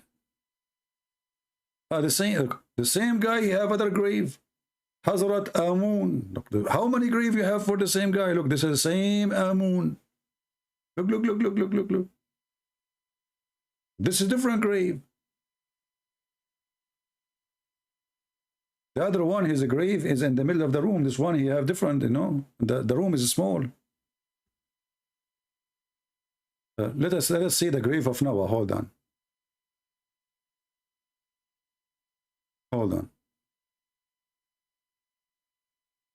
Why some Christian they accept homosexuality, transgender priest? Well, if you Muslims accept a prophet, he is a transgender and he is a homosexual. There is some people, they are like you Muslims. So why you don't complain about yourself? As long as you mention this. How come you accepted Imam 1400 years ago to be a homosexual? You see why you know Muslims, how they got themselves busted? You are talking to Christian Prince. So look what you just did. For us, we don't accept. Those who accept them? When you say accept, who accept them? I will never go to a church. The one who is in the church, he is breaking one of the most important command of God. Who is going to go there? People like him. But look what happened in the time of your prophet. In the time of your prophet, right away after he died, Uthman became the caliphate. Focus with me, Abdul. Hamoud. A man, he come to the caliphate Uthman. And he said, there is an imam, he pray on us, and he is a gay. He's a mukhannath. Uthman, he said, well, when people do good deed, do good deed, and when they don't do good deed, don't do good deed. The guy said to Uthman, but he is tempting us. Are you there, Hamoud? You ask for it, Hamoud. Have fun. I challenge you to show me where in the Bible that there is somebody was a gay and he was approved to be an imam or to be a priest or to be any of this. Just show me. Here we have your religion. This is the Caliphate Uthman. Right away, Muhammad, he just died, which means Islam is fresh. They come to Uthman complaining about LGBT imam. And not only that, this guy, when he bent over, he tried to tempt them with his ass. He have a nice ass, may Allah ask you. And this is telling us that all the ones who they are in the mosque, they are gays too, because how a man can tempt you? Remember, those Muslims are coming to complain, saying that we have a leader. We have a leader. We are afraid of being sinful. Why? Because this leader is a leader of al-fitna, trial, affliction, etc. All of this because a man, he bent in front of them and he is a gay. Okay, what will happen? Because they are tempted. They are homosexual too. And we are afraid of being sinful in following him. Uthman, he said, as salat, the prayer, is the best of the deeds. So when people do good deed, you do the same. And when they do bad deed, avoid it. So Uthman, he did not help them. So what? He's a gay, he's a gay. He is your priest. And then as Zohri said, listen carefully, in our opinion, one should not offer salat behind an effeminate person unless there is no alternative. Do you see it? So when you Hanud, you say, why Christians, why? We don't. That's a lie. Those are not Christians. Those are not Christians. Anyone who accepts that is not a Christian. But I show you now that the caliphate of Allah, Uthman, this is your first pope. This is your first pope. The one who's chosen by you, the best of you. He approved the first homosexual imam. It's in the front of you. So stop crying. Anyone who do what is against in the Bible, he is no Christian, period. I answered you. They can call themselves a Christian. They can call themselves a church. They can call themselves whatever they want. They are not. But this is Islam. And not only that, your prophet himself is a homosexual. He dressed like a woman. He dressed as women clothes. He put lipstick. He put eyeliner. And he pee like a woman. And not only that, your prophet, he kissed men down their belly. And not only that, your prophet, he rubbed his chest with the back of a man in front of him. And they enjoy each other. And not only that, your prophet, he promised you that in heaven,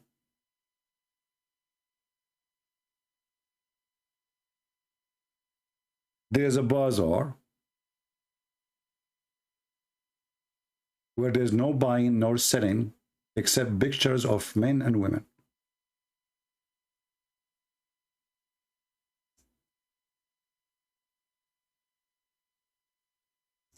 And if a man, he liked the image, he entered it.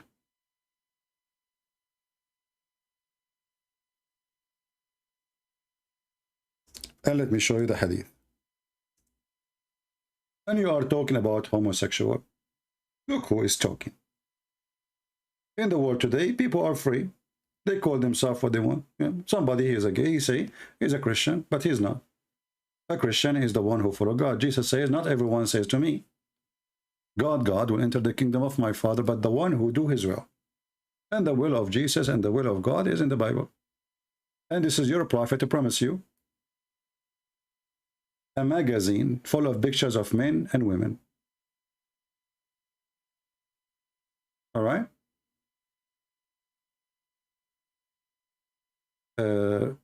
Blaze Official. Blaze Official, he is challenging me. Who is this Blaze Official? He's a Muslim? He want to call me? Okay, I will call it just for Blaze Official. Give me a second. I will open my Skype.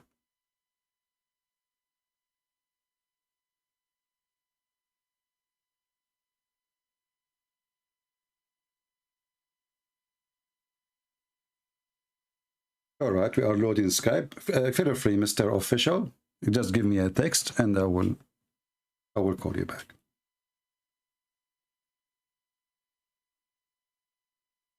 All right. My Skype is open. So as you see, in the Muslim, they speak about things, but the fact they are the one who have it.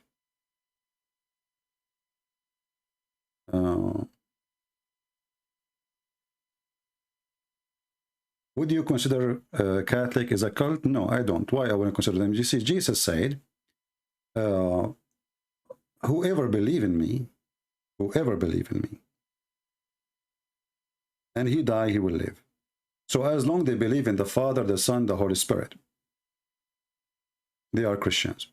Now, being a Christian, all of us, we know that all of us, we do wrong, right? So if we say that the Catholic are cult because they have images, well, don't you have your own images? I mean, all of us, we have our sin. Replace it with the image. So if somebody he have wrong, even the images they have, just because they love Jesus, not because they hate Jesus, even those images, is the purpose is to worship God.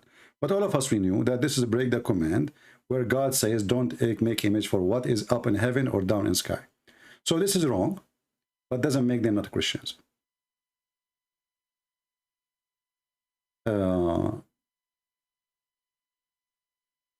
CP challenge Muslim, but when we refute you run away. Oh, this guy is a kid, I guess. Let us call him. Maybe this is a ultimate fault.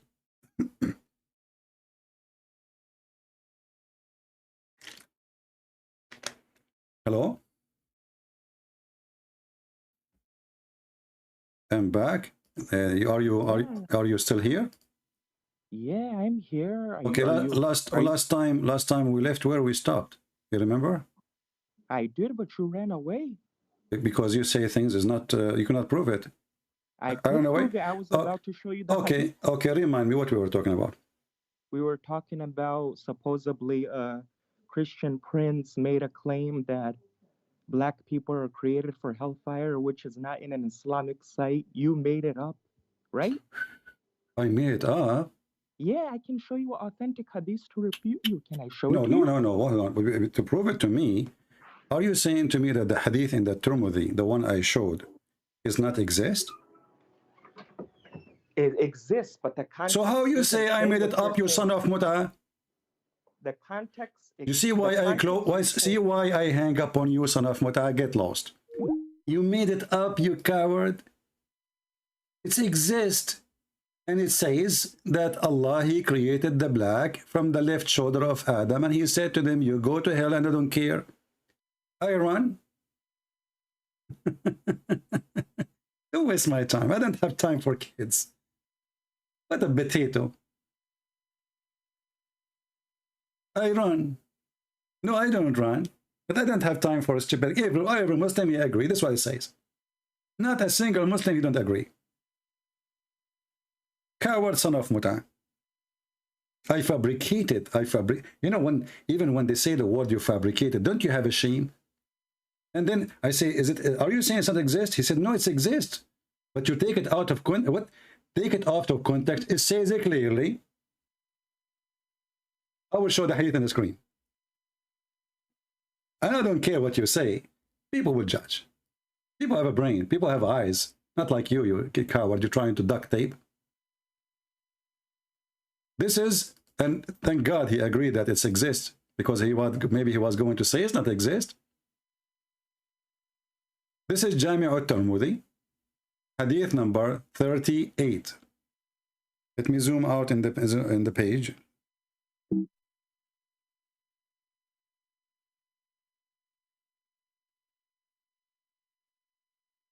And the hadith in front of us. Allah Messenger, peace be upon him, he said.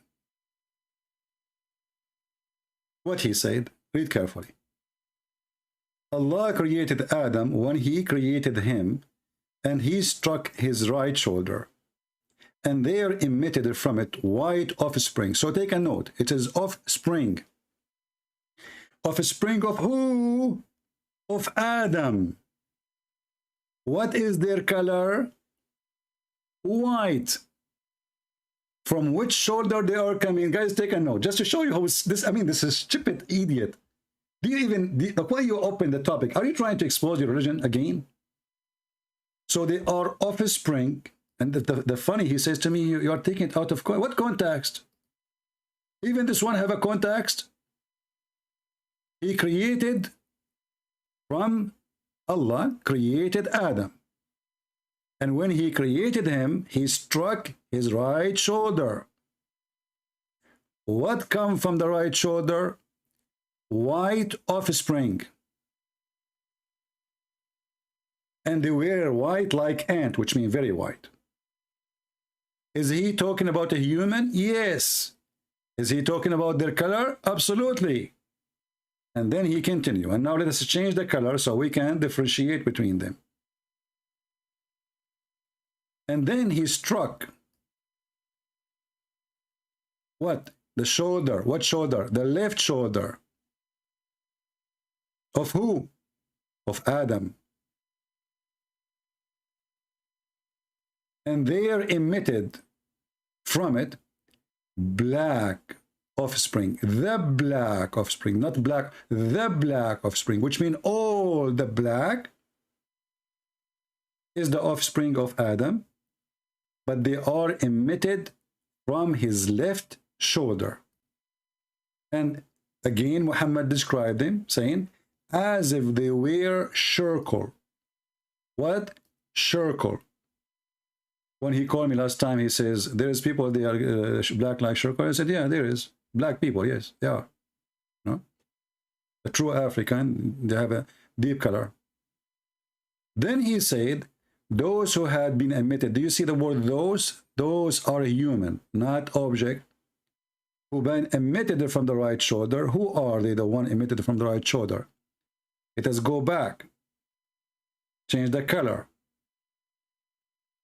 Who is the one who emitted from black shoulder will go to heaven? We'll make it a green heaven. Who are they? The white. The white people. They are the one who emitted from the black shoulder. From the right shoulder, sorry. And they are white. Like white ants. And why he chose the right shoulder? Because in religion, the word right means they are right. The left present always Satan. This is why Muhammad, he forbid Muslims to eat with left hand. If you eat with the left hand, shaitan, he share with you. This is the hand of the devil. So what the first thing Muhammad is saying, that Allah, he created the black people from the hand of the devil. And not only that, he continues saying, so he said to those who they are emitted from the right shoulder, which is the white people, you go to paradise, and I don't mind. Who go to paradise? A human. Who go to hell? Human. Who is the one going to paradise according to Islam or Muhammad? The white one. And he said to those who they are emitted from the left shoulder. From where? From the left shoulder, which means the black people. The one who wear like circle. The offspring of Adam, who they are black. Those who they are emitted from the left shoulder, they are for hell, and I don't care. In Arabic it says, wala ubali, and I don't care. And this cover, he says, I'm taking it out of, even this one need context. Who of you in the chat did not see clearly that the first thing Muhammad is saying that the black people will go to hell? Be honest. Did I take it out of context?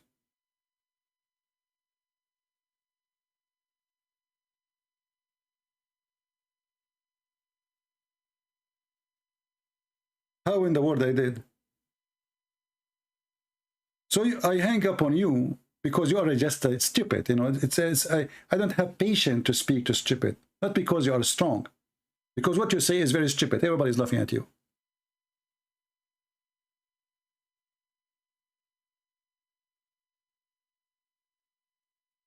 When we hang up on a Muslim, we hang up on him only if he's a donkey. Too much donkey. No point of talking to you.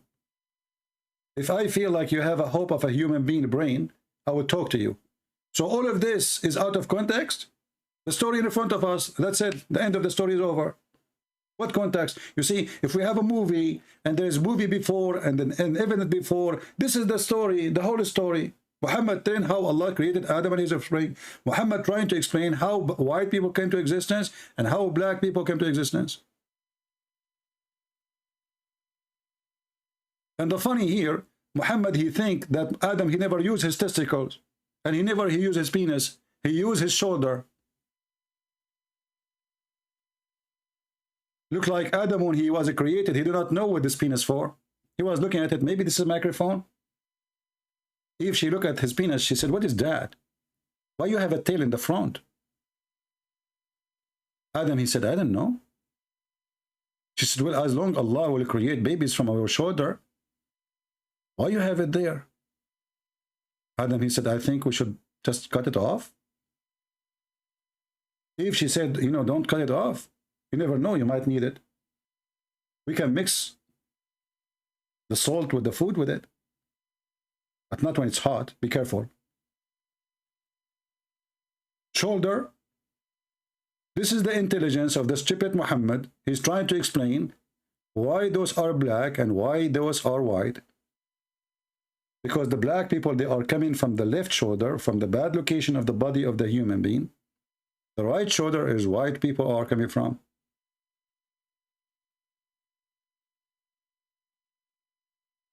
This is the only religion believe that the penis of Adam was in his shoulder. Looked like he have two penises. One was in the left shoulder. Allah, he struck it, which means he shake it. I don't want to go in details. Muhammad have orgasm. And you know, oh, look at this. How the white offspring, they come from the shoulder. So what Eve is doing there?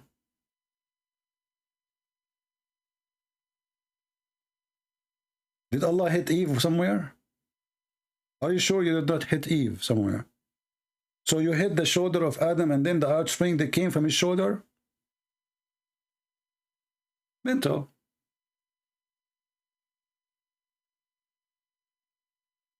Why are the Jews expecting Jesus to enter the third temple?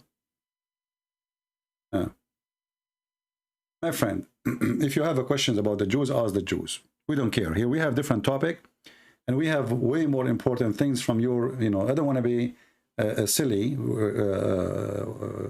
don't want to bully you, but don't bully me.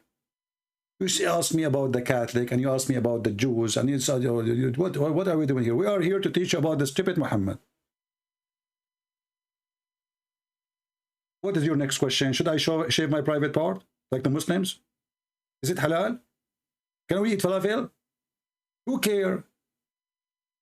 The religion, this earth is full of crazy stuff.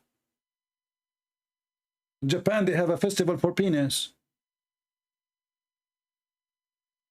Are you going to ask me about it too? What we care for, that we are a Christian and we believe in Jesus, and those who don't want to believe in, this is their problem. We are here to get them busted.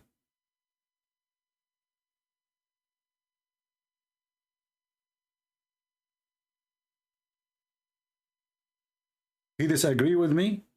You guys, you disagree with me. I mean, even this one in interpretation. Okay, what you just said? You said you disagree with me in the interpretation. Did you just say that? You disagree with me in the interpretation. Even this one need interpretation? What interpretation? There's white offspring. There's a black offspring. The white go to hell, the black go to hell. The white go to heaven, the black go to hell. Even this one need interpretation? So what your prophet was saying here, you see, this religion is so stupid to the point, even little tiny text of Muhammad need interpretation. This is not Quran. Interpretation.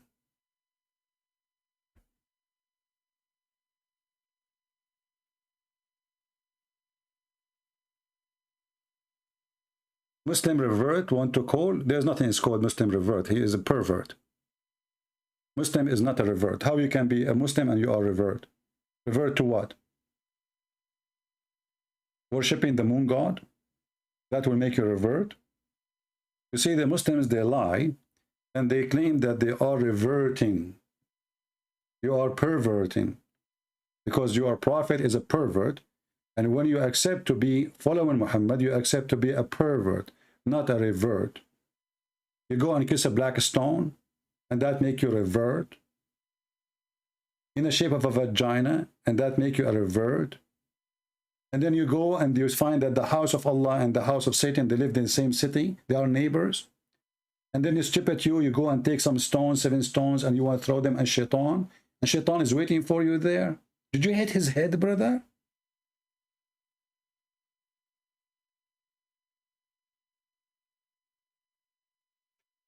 I mean, this is the most stupid religion. And not only that, guys. You know that the Muslim even, they build a nice house for Shaitan? Let me show you. Shaitan used to have a poor house in Saudi Arabia. Very poor house. But there's a problem with this house. It's just a column and there's a hole around it. And the Muslims, they are throwing a lot of rocks, and this house keep collapsing. So how the religion will be practiced? Islam missing something.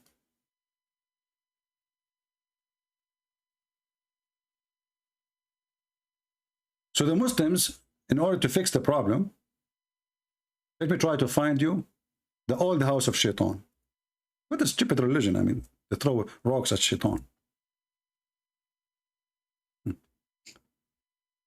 Let us see the old one.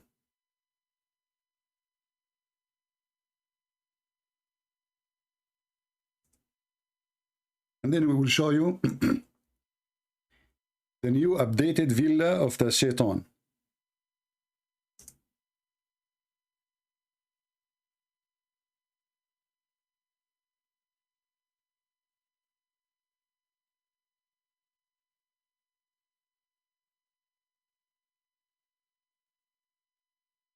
Where is the old pictures?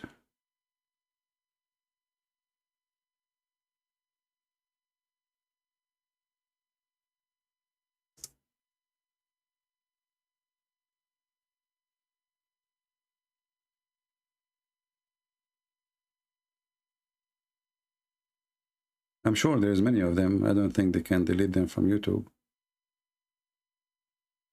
Just to show you how crazy this religion is. Even, by the way, even the Kaaba today, this is not the Kaaba, this is not the same Kaaba. They move it a few meters away, and the whole thing is rebuilt, cement, concrete, marble.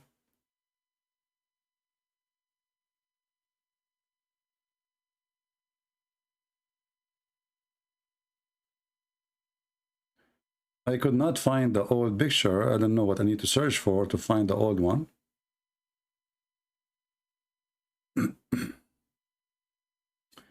This is a newer one. Look at this column.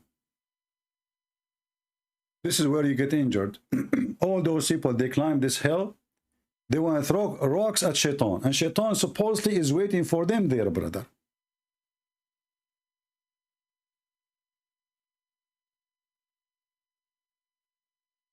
And not only that.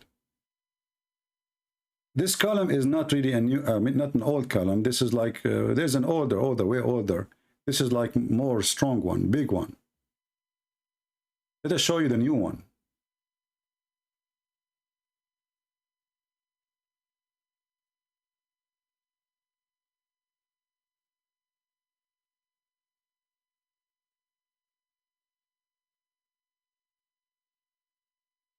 I found the old one. Hold on, I found the old one. Look at this. This is the house of Shaitan, brother. This is the old house of Shaitan before the oil. You see how the oil blessed the house of Shaitan? I will show you how now he have a villa. Very big villa. So this is, it's made from rocks and dirt. And the Muslims, they gather and they throw rocks at the house of Shaitan. Now, the house of Shaitan is a spaceship. Let me show you. Look at the house of Shaitan, brother.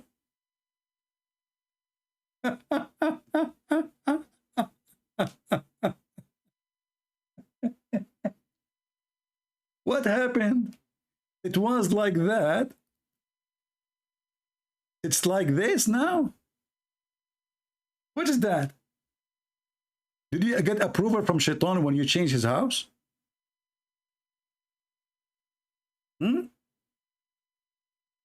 And they make it many floors, by the way, because there's too many people.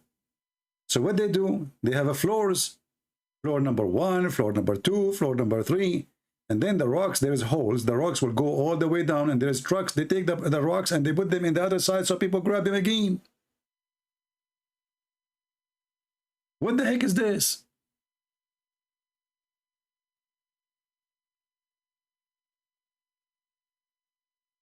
This is other floor, the same building. Look, this is under the ground.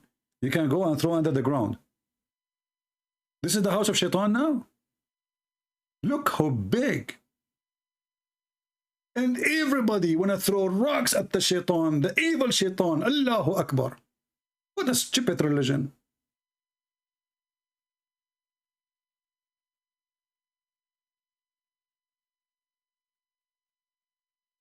And by the way, this is where you get injured. You might die because people, they throw rocks, and now they are trying. They force small rocks because people, they used to bring big ones, and then because it's so busy, you know, you have to throw it from far away. You cannot reach.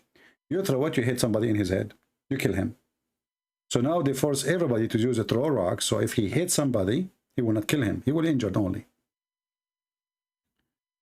And look, this is the other floor. Look how many floors. I think this is the third.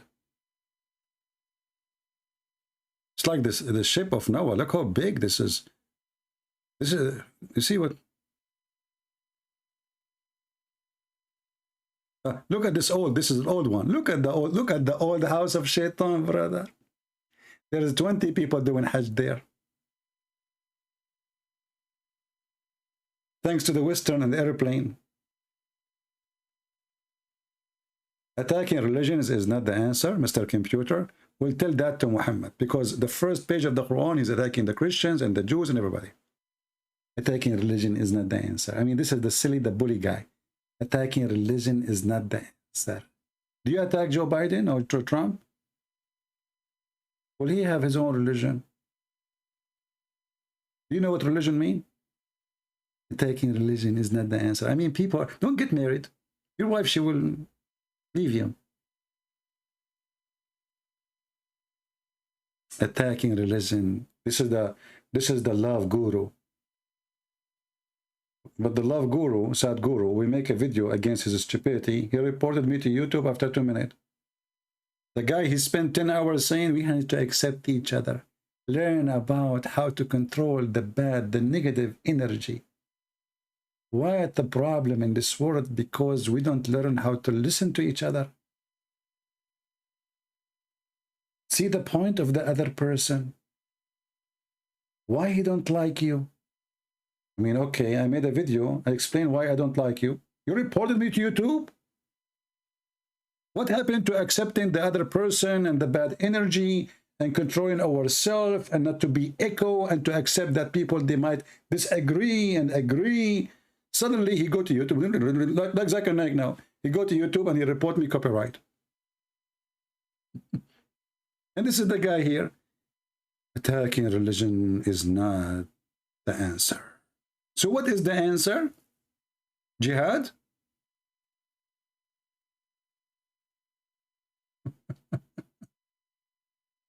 And your name is a computer? Did you use your computer to find the answer? Hey, listen, why people, they do suicide bombing? Do you have an answer? Maybe we should not attack that religion so they can attack more. And they can deceive more people to join them. Madness, man. Anyway, I have to go because I need to throw rocks, you know. The religion of rocks. They go around rocks, they kiss rocks, and their rocks forgive sin, and they bow down in the front of rocks, and they pray in the direction of rocks. And even Satan, they have to throw rocks at him. There's a sheikh, his name is Al-Qaradawi, and the video is there in the internet. He said, this is Islam. You pray, you kiss a rock. You pray in front of a rock. You go around a rock, and you pray in the direction of a rock. And when you want to fight Shaitan, you throw a rock. What you can do about it? All of this, and Islam is not pagan. A computer, I am here to expose Islam. Why you are here? Because you are a stupid silly. Get out of here. And we are not attacking other faith. Muhammad, he says the Christian and Jews, they are filthy, they are najis, they are kuffar, they are dirty, they are animals. We are getting him busted. You throw rocks at me, I will send your rocks back. You don't like it, don't come here. Potato.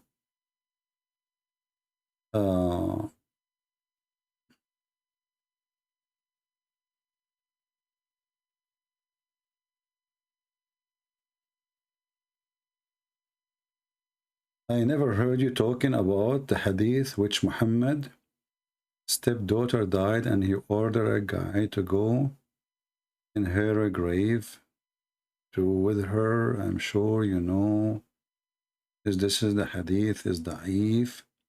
If you want to make a phrase, try to make it clear so we can understand. There is tons of hadith, and if we want to talk about everything, we focus in things which is really, you know, it make a difference. There is many hadith, they don't make a difference. And if the Muslim, they can get away with it, I try to always to avoid it.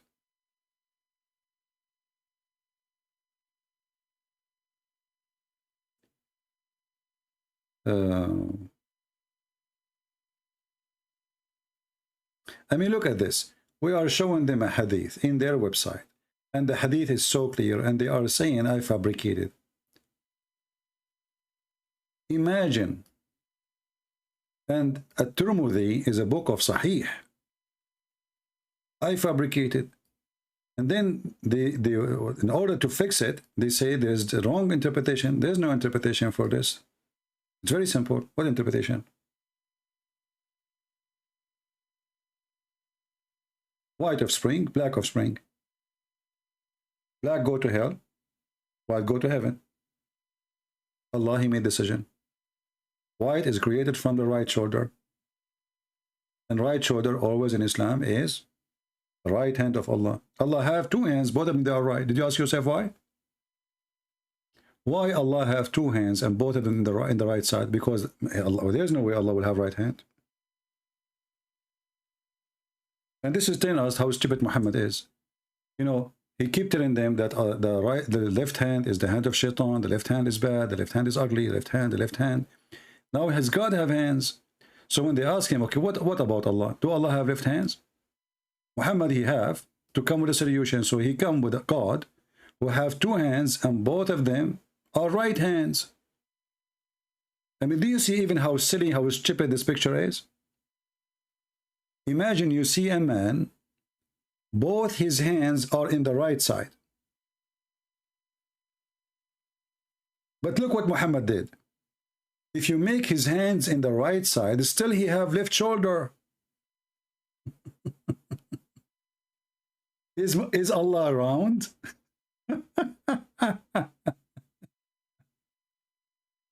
No, how we know that he's not round? Because as long he have right shoulder, that's mean he have a left shoulder. As long he have left side, that's mean he have a right side. Correct? I mean, this is stupidity. Okay, so now we get rid of the two hands. The two hands, both of them are right. What we will do with the left shoulder? We still have left shoulder. And this is where offspring coming from. Stupidity. So he thought like he is smart now, and those dummy, you know, whatever he say, they take it. Who dare to say? Who dare to question? But he did not delete that Allah have a left side, all his side, and left is evil, then shaitan. And what is the problem if Allah have one hand in the right and one hand in the left? What will happen exactly? Shaitan is going to share with him?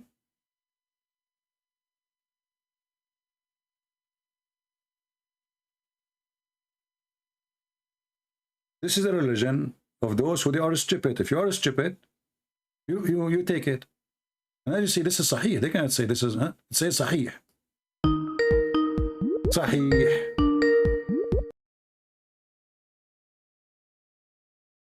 Hello? Give you 1 minute.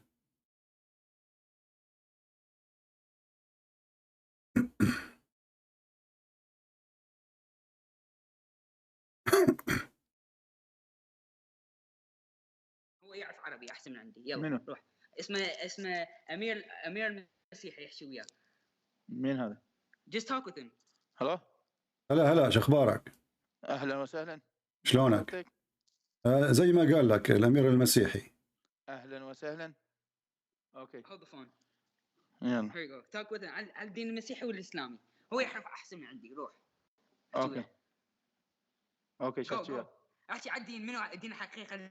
الدين المسيح لو الدين الاسلام؟ روح. الدين الحقيقي الدين المسيح لو دين الاسلام؟ روح. الدين الحق. الدين الاسلام. اوكي احكي وياه. هو مسيحي. هو شنو نقول يحكي على الكوره. روح. احكي وياه. يا مدعشي. طب اسمع اخوي، ايش اسمك؟ ايه اني اكرم. هلا أكرم هلا. إذا كان محمد رسول من عند الله فكيف ينزل الله بردا من جبال في السماء؟ هل توجد في السماء جبال؟ هل توجد في السماء جبال فيها برد؟ اوكي. أنا أسأل. أنا مو شيخ. إذا أنت لست بشيخ ألست بمسلم؟ لا أنا مسلم بس لست بشيخ. ألست تفهم القرآن؟ أفهم القرآن. إذن أجب. التفسير مالته يراد لك شيخ. لماذا نريد تفسير القرآن؟ أليس القرآن من قال لقد فصلناه تفصيلا؟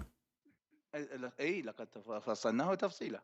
فصلناه تفصيلا انت سالتني اصبح معناه. انت سالتني اوكي ولا حسألك وجاوبني هم. اذا ما جاوبتني نفسي انا سمع جاوبتك لين ما اعرف بهذا الشيء. قلت لك انا ما اعرف. بماذا تعرف؟ بماذا تعرف؟ اوكي هسه انا اسالك عن دينك. بماذا تعرف اذا؟ هسه انا اسالك على دينك. لا ليس هناك بمشكله بس اسمعني. لا هسه انا اسالك عن دينك. انا دا اساله هسه.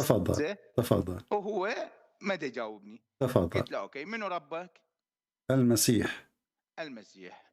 شنو اسم المسيح؟ اسمه المسيح. اسمه المسيح. اوكي زين شلون انولد ربك؟ ولد من امرأة. من امرأة. اوكي انولد من من كرشة رجليها. تمام. كرشة رجليها. الكرشة اللي هو من لا يولد اي شخص من كرشة، يولد من الفرج. الفرج. اوكي بس هو من ولد من الفرج؟ نعم. اوكي من ولدت امرأة. تمام. عوفة هاي الشغلة. اوكي وين كان قبل الولادة؟ في السماء.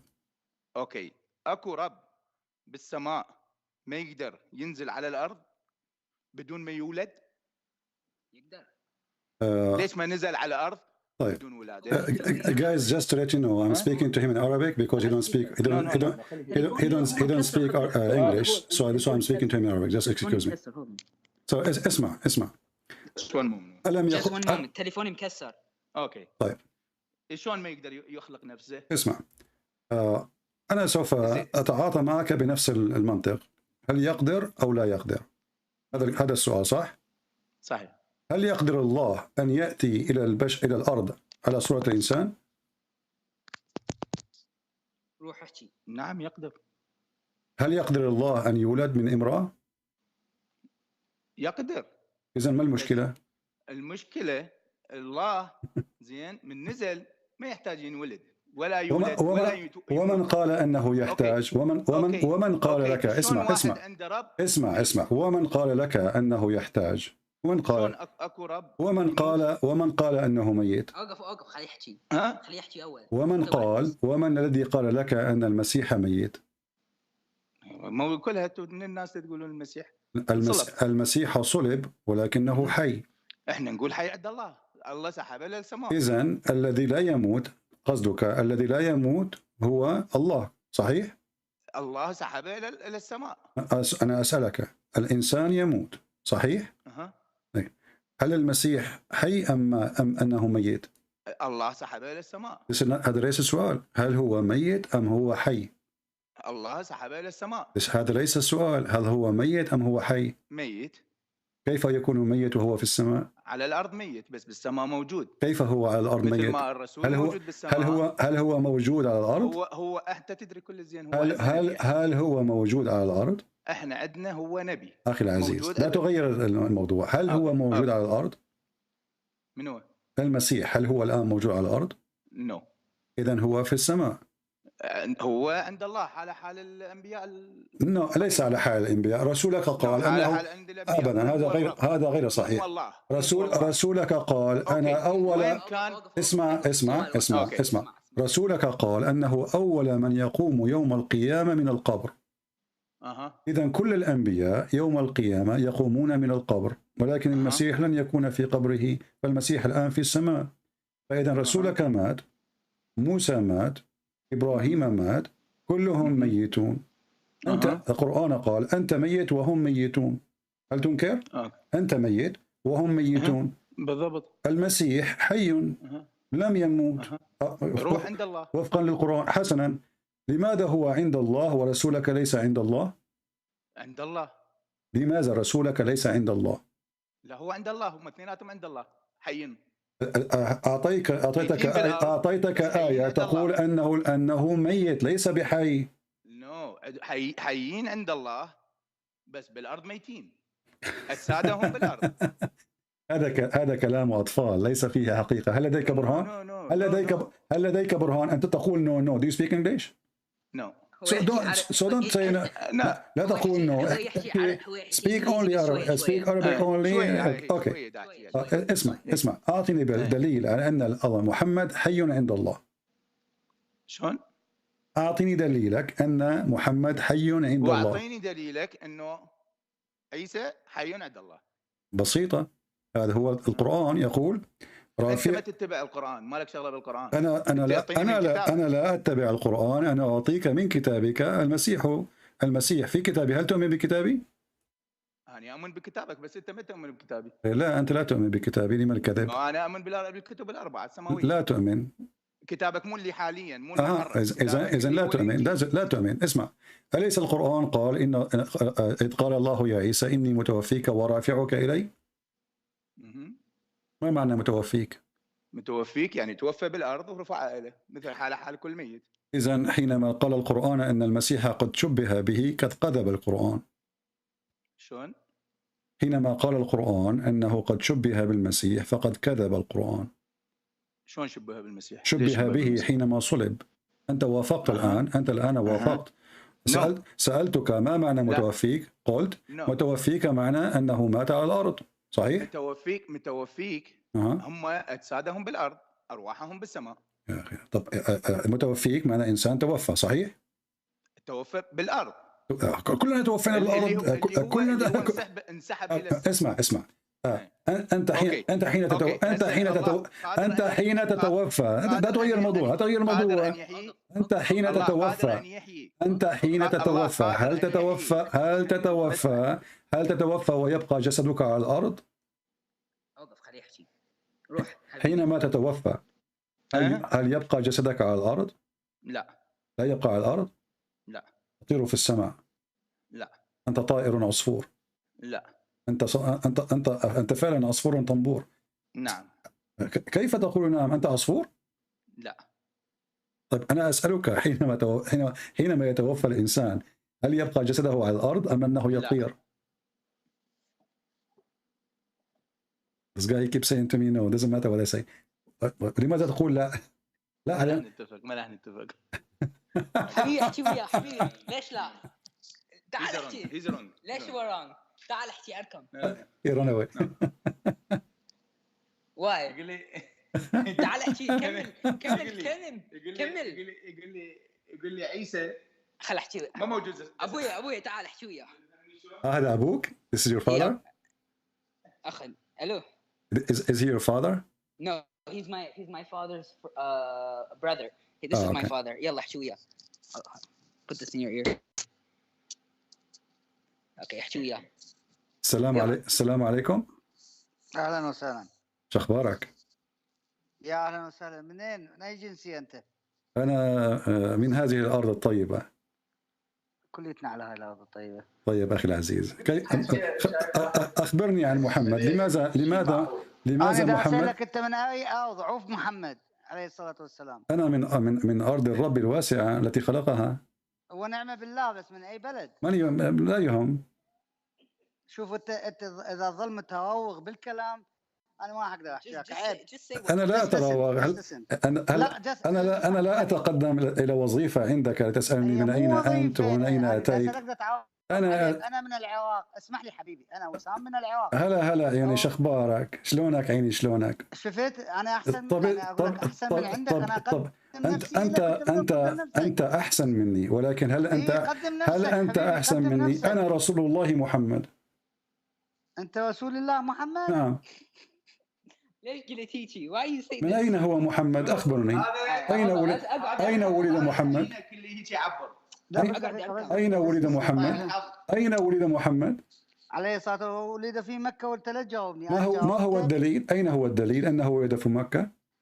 الدليل بأنما بعث إلى أهل مكة. أين يقول القرآن أنه بعث إلى أهل مكة؟ هسه تسألني بالدين، أنا أسألك أنت من آية. أنت سألتني، أنا أجبتك. يقول القرآن أن الله أرسل محمد إلى أم القرى. أم القرى. اسكت يا حبيبي. أم القرى. أين تقع أم القرى؟ والله يمكن بباب الشوجي. أنت تسخر من الرسول؟ إذا أنت تسخر وأنا ما أسخر. طب أنا أسألك، القرآن يقول أن الله أرسل محمد إلى أم القرى. زين أنت ليش تحكي عن محمد وأنت ما تعرف محمد أين يكون؟ هل أنت تعرف أين محمد؟ إنه تحت الأرض. محمد تحت الأرض. صاحبك أخوك قال لي أنه في السماء. روحه في السماء وليس جسده. يا أخي طب هو في السماء أم هو الأرض؟ هو في الأرض وفي السماء. إذن محمد قد مات وهو ميت. هل المسيح في السماء أم في الأرض؟ في السماء ما عندي أي معلومة. هل هو في السماء أم في الأرض؟ ما عندي أي معلومة. كيف لا تعلم؟ ألم يقول القرآن وإني رافعك إلي؟ إذا أنت تعرف في القرآن ما أعرف تعذرني. أنت لا تعلم في القرآن، فكيف تكون مسلم؟ أني أصلي لله ما أصلي لله. كيف تصلي ولن تعرف من هو الله؟ ومن هو الله؟ هو خالقك. كيف يكون هو الذي خلقني وهو لا يعلم كيف خلق الخلق؟ هو خلقك وخلقني وخلق كيف يكون هو الخالق؟ كيف يكون هو الخالق وهو لا يعلم كيف خلق الخلق؟ ما أعرف شلون سؤالك، شنو كيف خلق الخلق؟ القرآن يقول في آيات. أنت لا تقول لي كل صح قرآن، أنت مسيحي. إذا أنت تحكي بالقرآن فأنت. أنا مسيحي وأعلم القرآن. أنت مسيحي وتعلم القرآن ولا تؤمن شنو هاي؟ حيوانك طبعا لأن القرآن تدرس برا المدرسة ليس بداخل المدرسة. نحن نعلم على الإنترنت. لا تقول لي أنا أعلم. أنت ليس بمعلم. المعلم هو الذي يؤمن. هو الذي رسولك. لا تقول لي رسولك. إذا تقول لي رسولك اسمح لي. رسولك هل يعلم القراءة والكتابة؟ هذا الشيء عادي انه امي. هذا الشيء كيف يكون اميا ويكون كيف يكون اميا ويعلم الناس علما؟ كيف يكون اميا ويعلم الناس علما؟ كيف يكون الجاهل معلم؟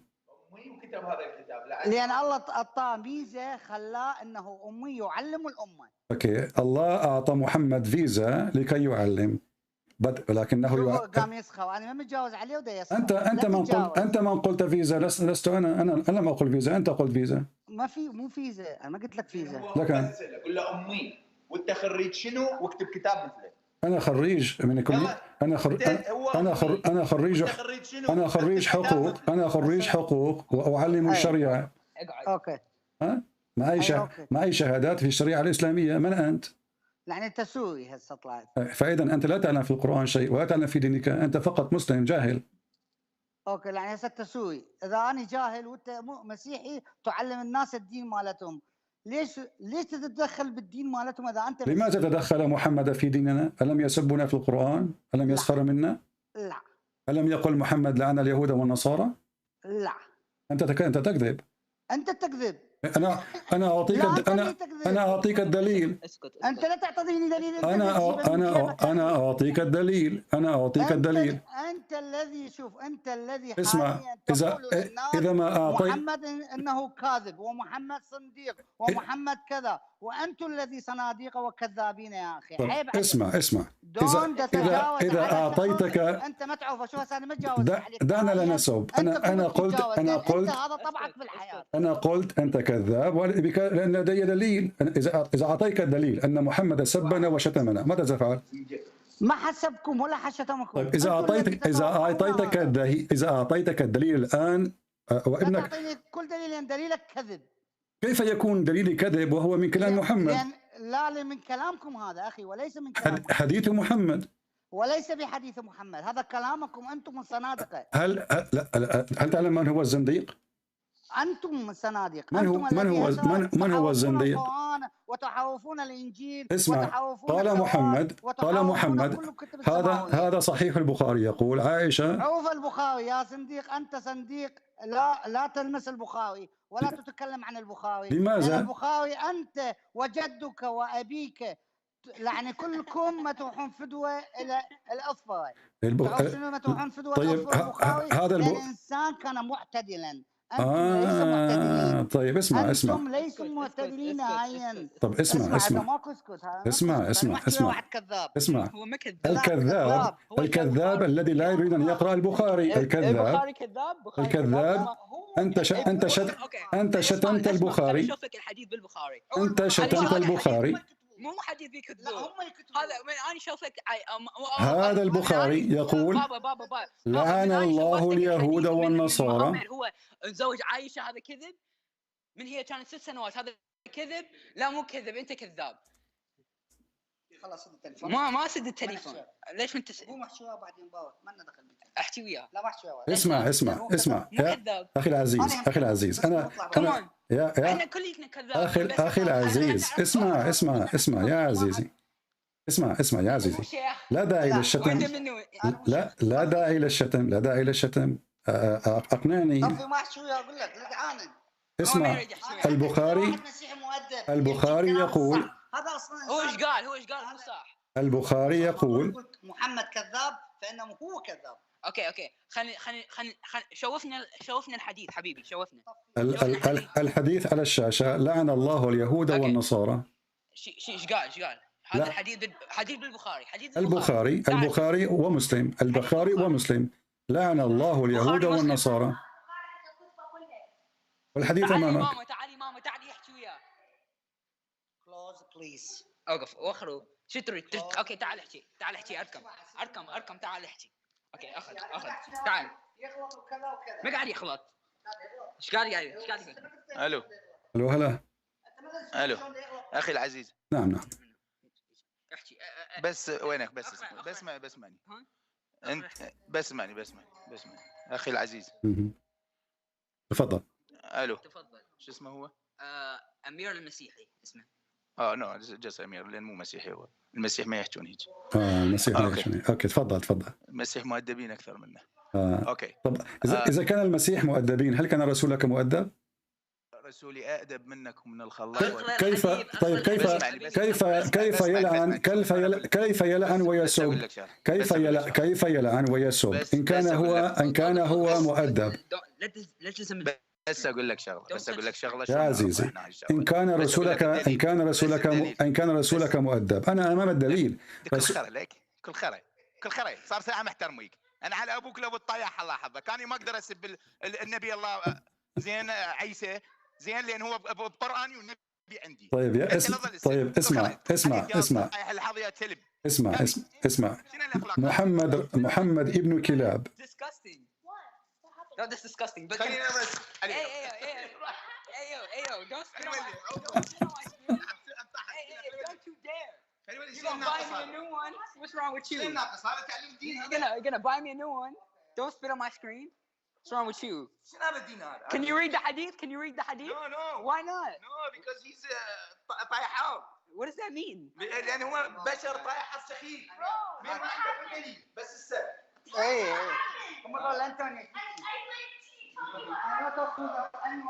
Hello? Yes, I am here. شلونك يا حبيبي؟ تعرف من نجيب الحقيقة؟ هم حقيقة. هو بالحديث صحيح. عزيزي هذا الحديث صحيح. يقول عن أبي هريرة قال رسول الله صلى الله عليه وسلم. هذا البشر اللي انت طلعته. هو هذا الحديث مالتك مال دينك. مالتي ما ديني شنو؟ اي مال دينك. وهذا اسمع. الرسول يسب المسلمين. الرسول هو understand what I talk. هو قال you can just please اوقف go outside you listen. No. That's it. Don't talk. الرسول يسب المسلمين. اسمع. اللهم إني. هو قال الرسول يسب المسلمين. اسمع. هذا صحيح مسلم. هو قال هذا صحيح مسلم. الدليل والبرهان.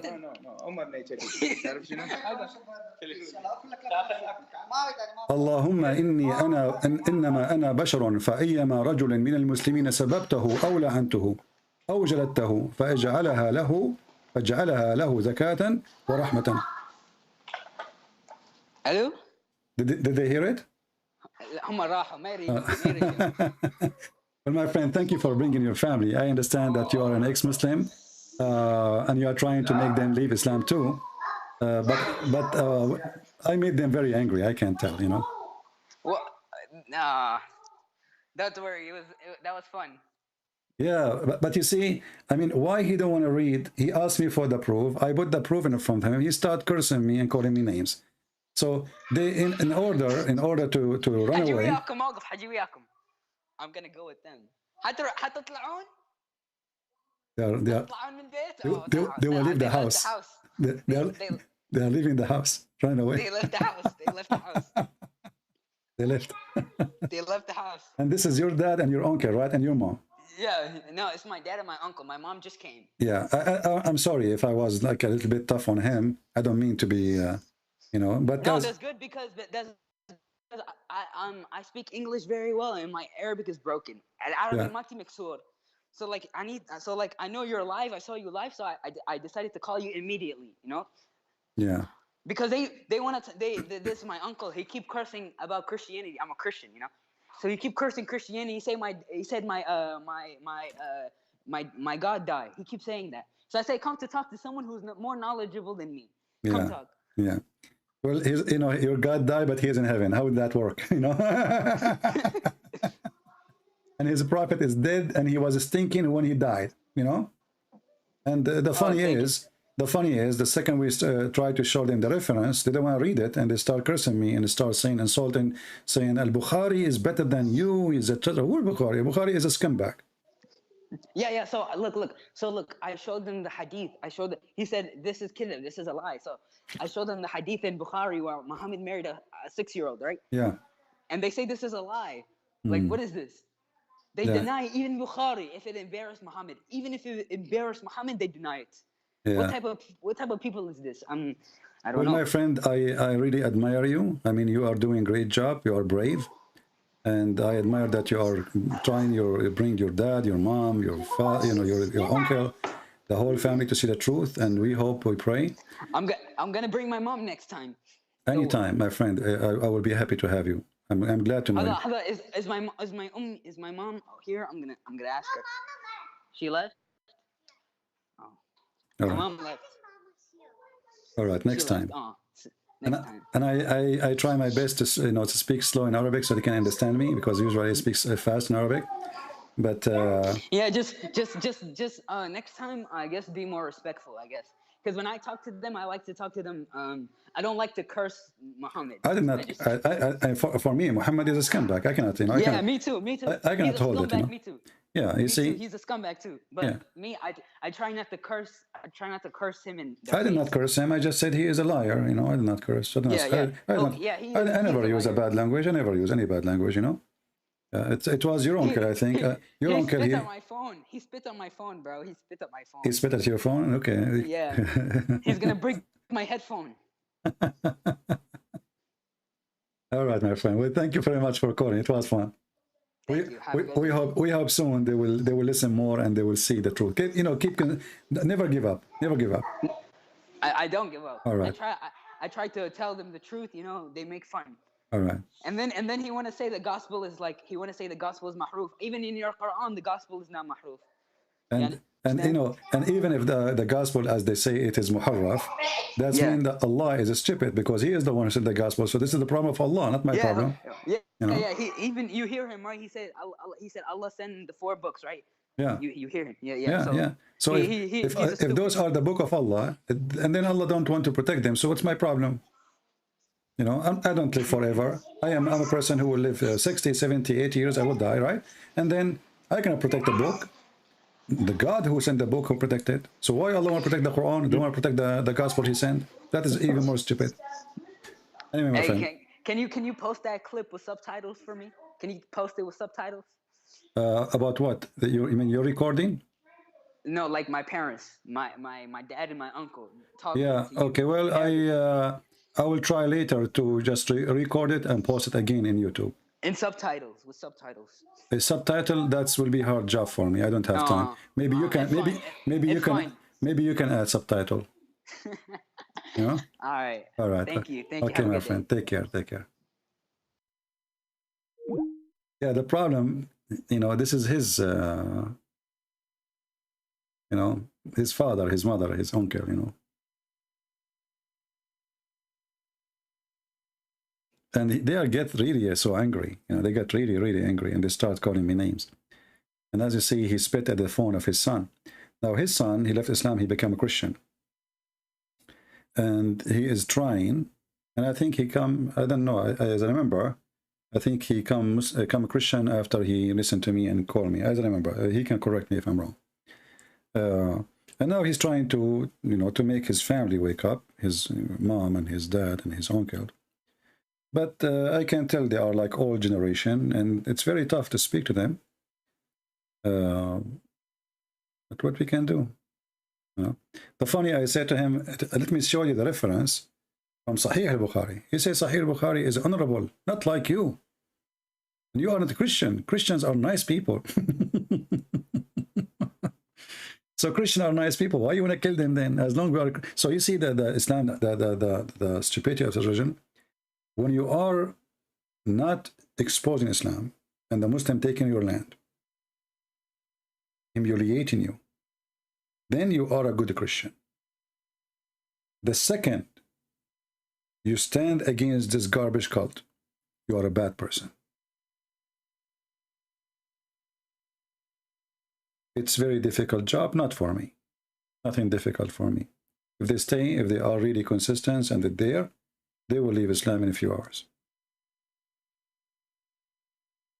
You know?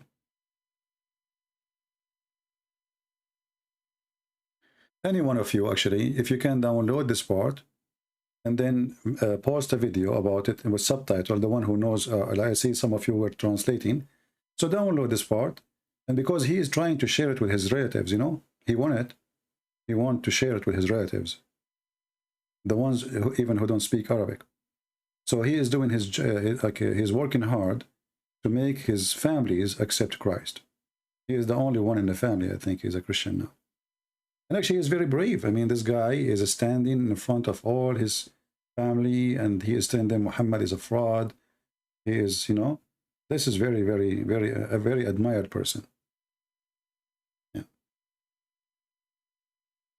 And the second I start showing them reference, you know, he said, Christian people don't insult. I said, you know, you're a prophet. And I said to him, you're a liar.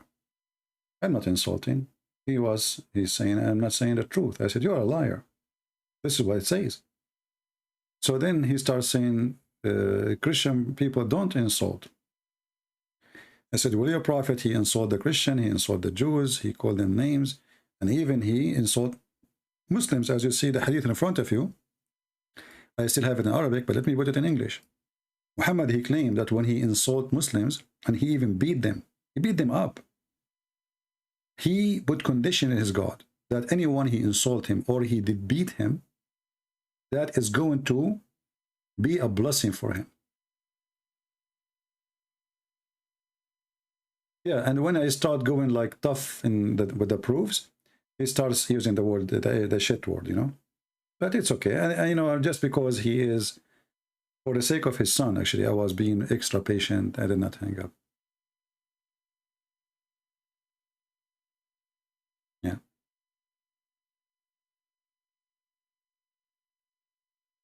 What make Islam, Christianity better than Islam if you worship the same God? Who is the stupid? He said we worship the same God.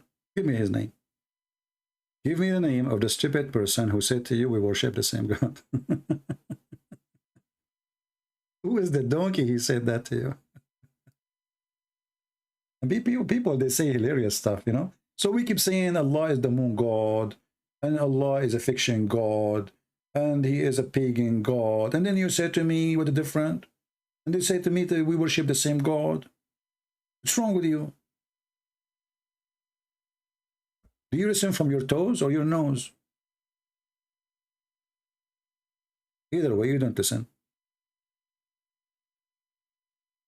You know the thing? You know?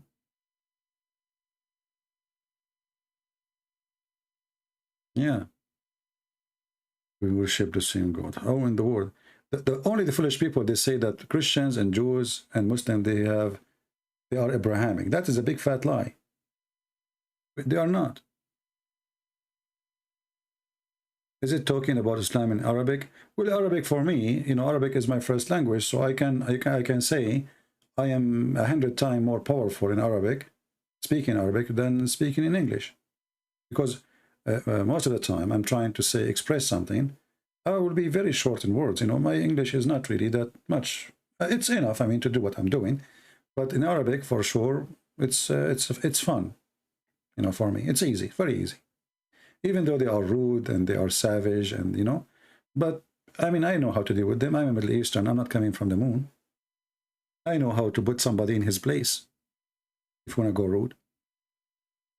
So when he starts saying, you know, I told him, you're a liar. You know, I don't hesitate. I say things as it is. It doesn't matter who.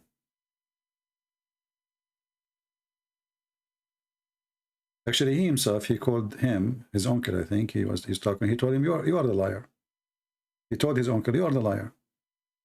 And the guy is showing you the proof in front of you on the screen, read it, Sahih al-Bukhari. He told him, this is al-Bukhari, read it. He didn't want to read it.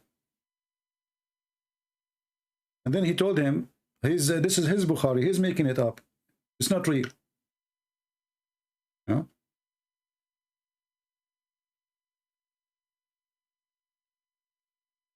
Indonesian Christian worship Allah too. No, my friend, this is false. Those Christians who live in Islamic countries, they've been forced to use the same word.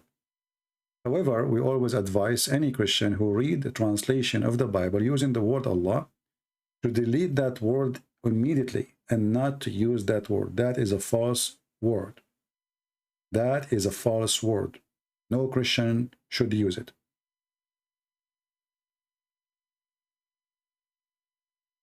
Anything is not from the Bible is not true. We cannot find Allah in the Bible. So if you find it in a translation, that is a false translation.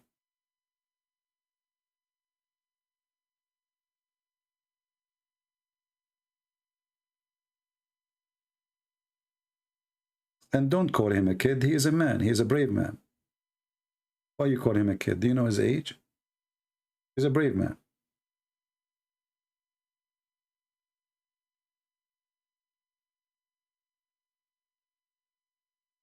Yeah, amazing. I mean, he didn't want to read it because it's embarrassing.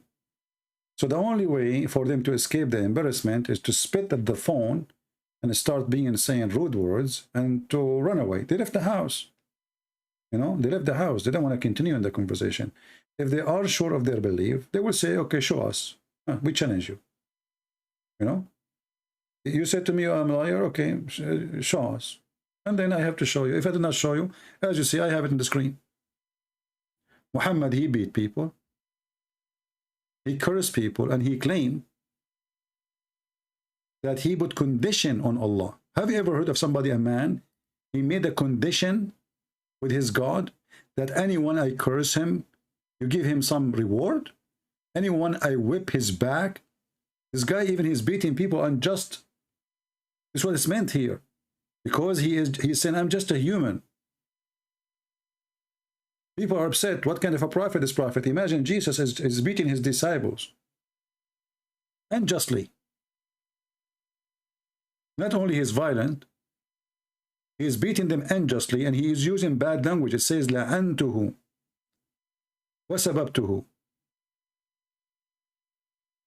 Anyone I curse or I say bad words to him, bad words like the F word, sabba, and then he claimed that he put condition in his God, and those are Muslims. You see, this guy, he cursed the Christians, he said the F word to the Christians, but now he is doing it to the Muslim too. And as you see, this is Sahih. This is Sahih Muslim. This is not fabricated hadith.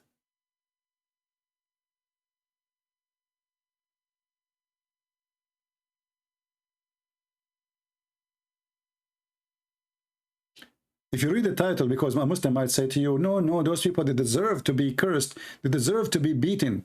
Read the title.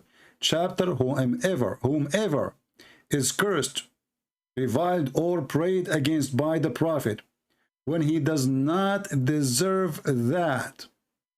Do you see it? When he does not deserve that. So the prophet is cursing people, is calling people bad language, bad mouthing them, when they do not deserve that. Do you see it? Because they might say to you, oh, this is not true. Those people that deserve it. The name of the chapter exposing them. They don't deserve it. And I cannot believe it that there is a human being. He put a condition. I have a made condition. Listen, Allah, I'm Muhammad. From now on, anyone I curse him or I beat the hell of him or I say bad language to him, make it good deed for him. That would be nice. I go beat people in the street, and then people will say thank you because this is a good deed now. He's trying to make them like swallow it. He told them there's a good deed for you. It's a source of a purity and reward. So Muhammad, he beat you.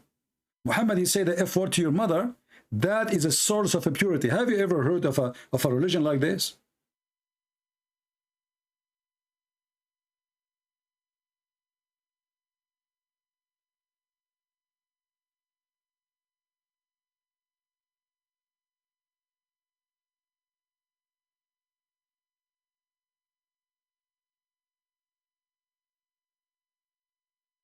Catty Cat saying,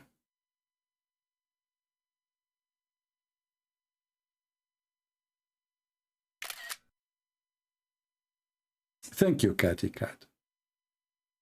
And let me respond to what you just said. First, don't call me honey. I'm a man, not a kid.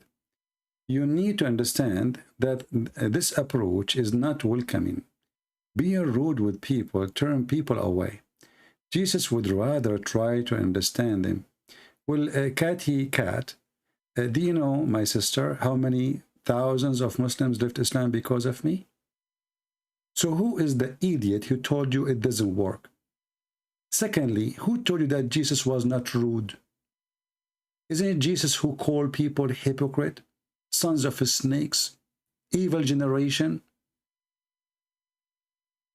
What do you know about Jesus? Do you really read the Bible? If you do read the Bible, you will see Jesus is describing way more than I said.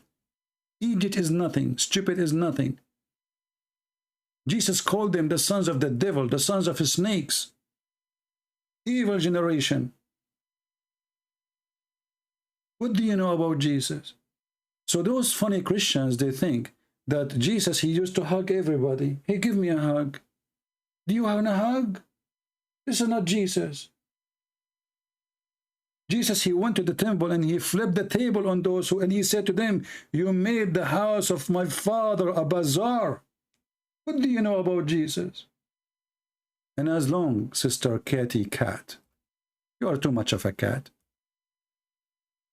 As long you don't think my way work, so why you don't do better, open a channel and make the Muslims leave Islam? Compete. Let us see your way. Let us see how many thousand they will leave. As you see, the one who is calling me now, he left Islam because he listened to me. And now he is bringing all his family, trying to make him to leave Islam. And you are telling me it doesn't work? Lord have mercy. It doesn't work. If it doesn't work, and all the noise I'm making, and do you know how many people read my books around the world? Do you know that the biggest country in the world of Muslims, Indonesia, is #1 listening to me? Do you know that every sheikh in Indonesia speak about me? Do you know how much damaging we are doing to this stupid religion? But if you are here, what you will do? You will sing to them, you say, I love you. Do you love me? They will laugh at you.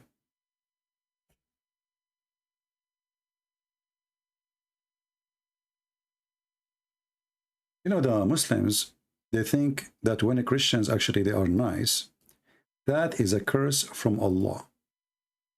That is a curse. So Allah, he cursed us and he made us nice. and nice in a way we are subdued. We can be humiliated. So in the Quran, this is why when the Christian, they show their kindness, the Muslim, they take the Quran seriously. They say, see, they are kind not because they are good. They are kind because Allah cursed them and He made them do that. Chapter 3, verse number 12. So in your ignorance, you think being kind will make them work.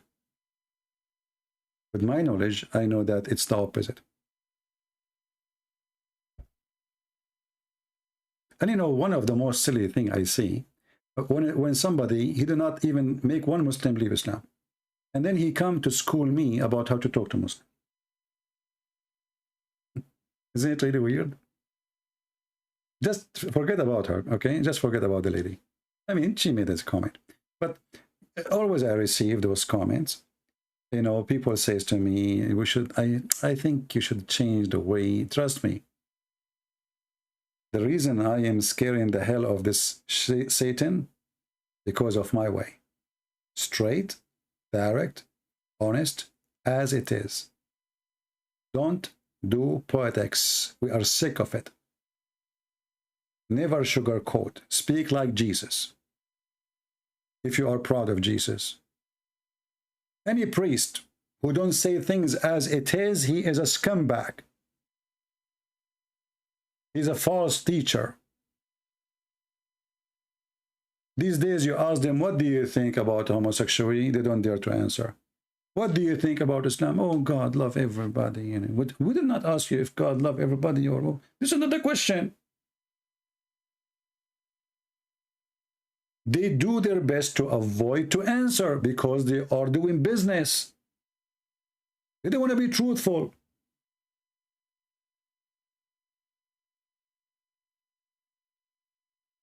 They don't dare to say even what is sin, what is not, what is right, what's wrong. So what is exactly, what make you priest? Or we do ritual. We are hippie.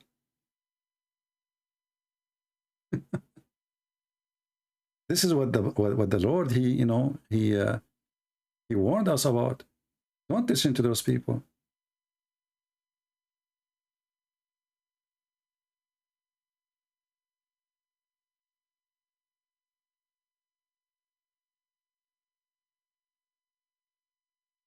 Why you are insulting Christians for asking not to insult us? Well, you see, Hafiz, let me call you so everybody will laugh. So this Hafiz, he's a Muslim. He said to me, why you are insulting Christians because they asked not to insult us?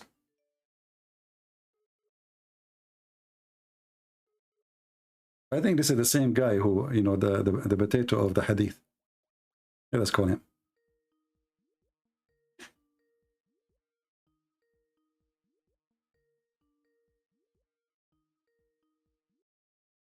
Hello? The ultimate part. You are not even a Muslim. You are not a Muslim, son of Muta. You are not a Muslim. Why you are calling me potato? The one who even agreed the Quran missing tons of verses. Why you are lying about Prophet Muhammad? Let us call this guy. Ultimate fault. Ultimate fault, he thinks he's a Muslim.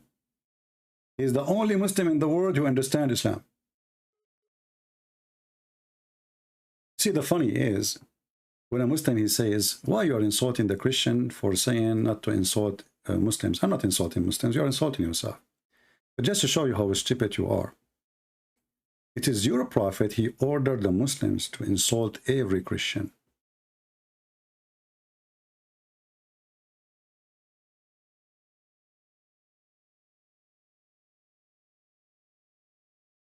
Not only to insult,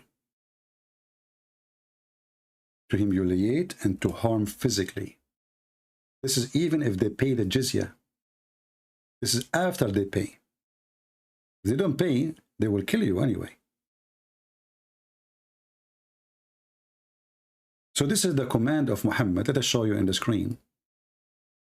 What and how a Muslim he deal with someone is Christian if he see him in the street, what he will do with him.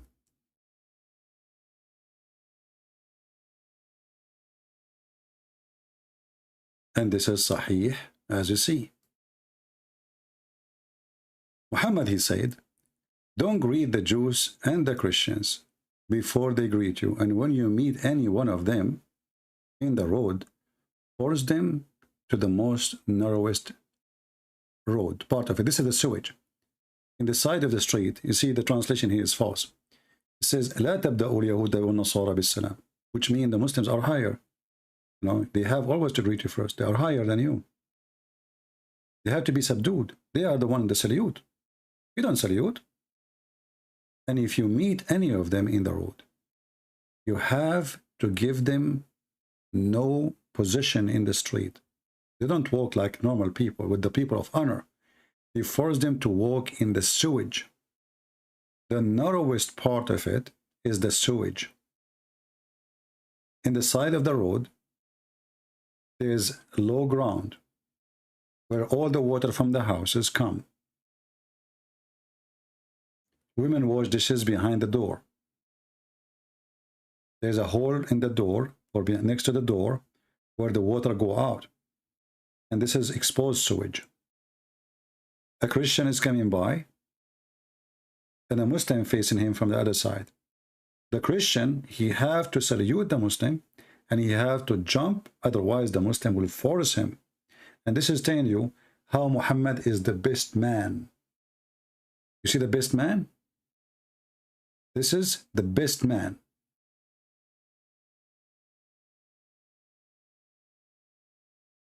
When the Muslim, they come to the West, they speak too much about a human right. This is Islam, my friend. And this is the teaching of Muhammad. This is how filthy he is. Do you see it?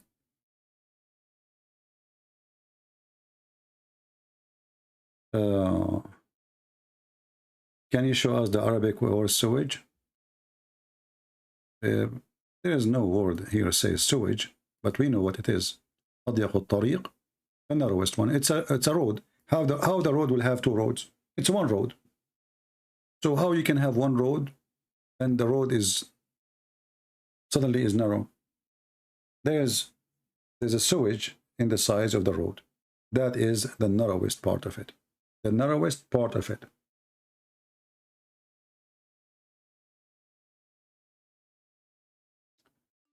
Hassan is saying he will be burned in hell. Well, Hassan, and you will be burned with your penis. You are a penis worshipper. You don't worship God, you worship your penis. Everything is about your penis. What kind of God? He promised you a penis will never go limp unless he is a penis. You see, if God is noble and he is holy, this is the last thing we'll think about, and penis. Don't worry, your penis will never go limp. This is God. This is a pimp. Penis worshipper. What kind of God he promised you women with big boobs? Why even he thinking about the boobs? Okay, he will give you women. Okay, he will make them beautiful. Why he describe the boobs? Why he even describe the vagina?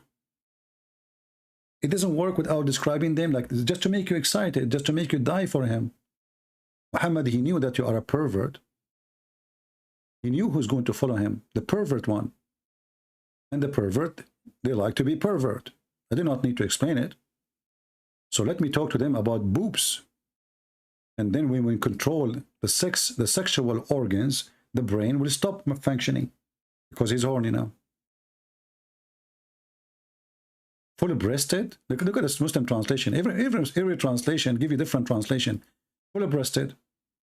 This guy is what? A splendid spouse. Splendid. The boobs is gone. There's no boobs now. Splendid. Different one. A top. Full bosomed. The other one splendid. It became what? Full bosomed. I'm so glad they are full bosomed. You know, I was worried that they are half so bosomed. I mean, I cannot take it really to have women who they are made for my joy, and they have so poisoned. I mean, enough is enough. We want full poisoned. You see, this God, he wrote his office, and he is holy, and now he is thinking, how I will make my slaves happy. I will give them women with full poisoned. Hey, brother Abdul, how big the poison do you want? How many kilos? The poison God. So right now, as we speak, Allah making poison, full poison, sorry. And look, this guy, every one of them had different words. Look, a youthful median-like age. Look, what the heck? There's no breast no more. The other one is splendid. This guy youthful. What happened to the boobs? What the heck? Those people, they don't corrupt the Quran, by the way. They are preserving the Quran.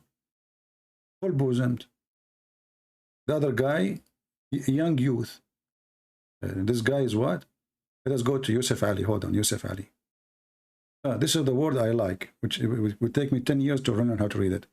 Don't laugh at me how I say it, okay? Because this is the correct way. The American and the English, when they say it to you, they are deceiving you. They are kuffar. Volleyball. No, not volleyball. Basketball. No. Volo, batus, batos, vala something, you know?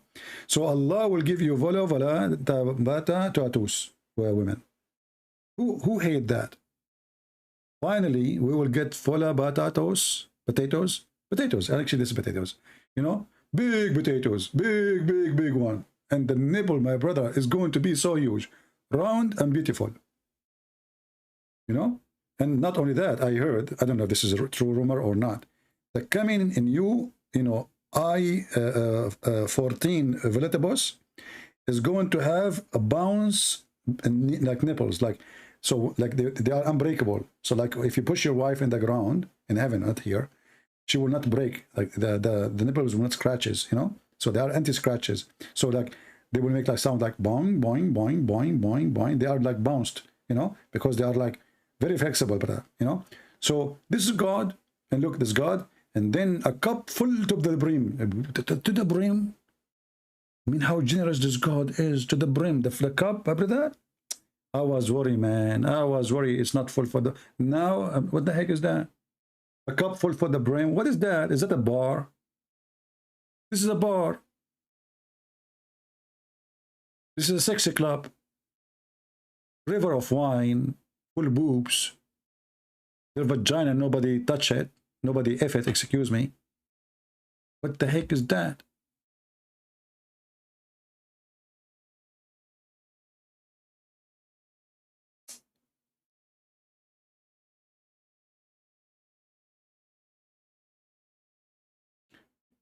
Too bad I hang up in Ultimate Fart, because I wanted Ultimate Fart to explain to us this one. The ultimate fart, what is the metaphorical of this one? Where then both will be those median restraining in their no man or genie yatmutahun. He has opened their hemens with sexual intercourse. That's deep. It's God, he brings us details about what is inside the vagina. Is it brand new? Is it used? There's wax in it? There's no wax in it. Is the tape is caught? Or the silk tape is not caught? Is it 0 mileage? Or high mileage? Allah is all knowledgeable. He knows what is inside the vagina. Now I'm not worried. Nobody opened the Pepsi Cola before me.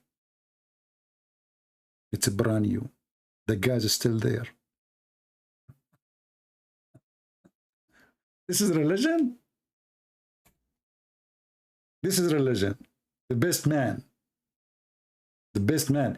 And you will see a bunch of scammers like from the internet who they want to make money from Muslim clique. Wow, the best man in history.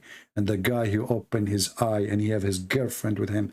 Wow, and they are blonde. And the Muslim, they love that. See white people doing that. Because this is Islam. I mean, if white people, they like Islam, They don't convert to Islam, but just make reaction video.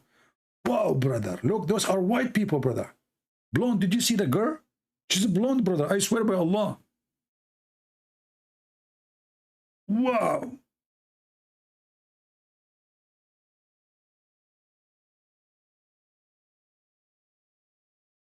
I'm really convinced.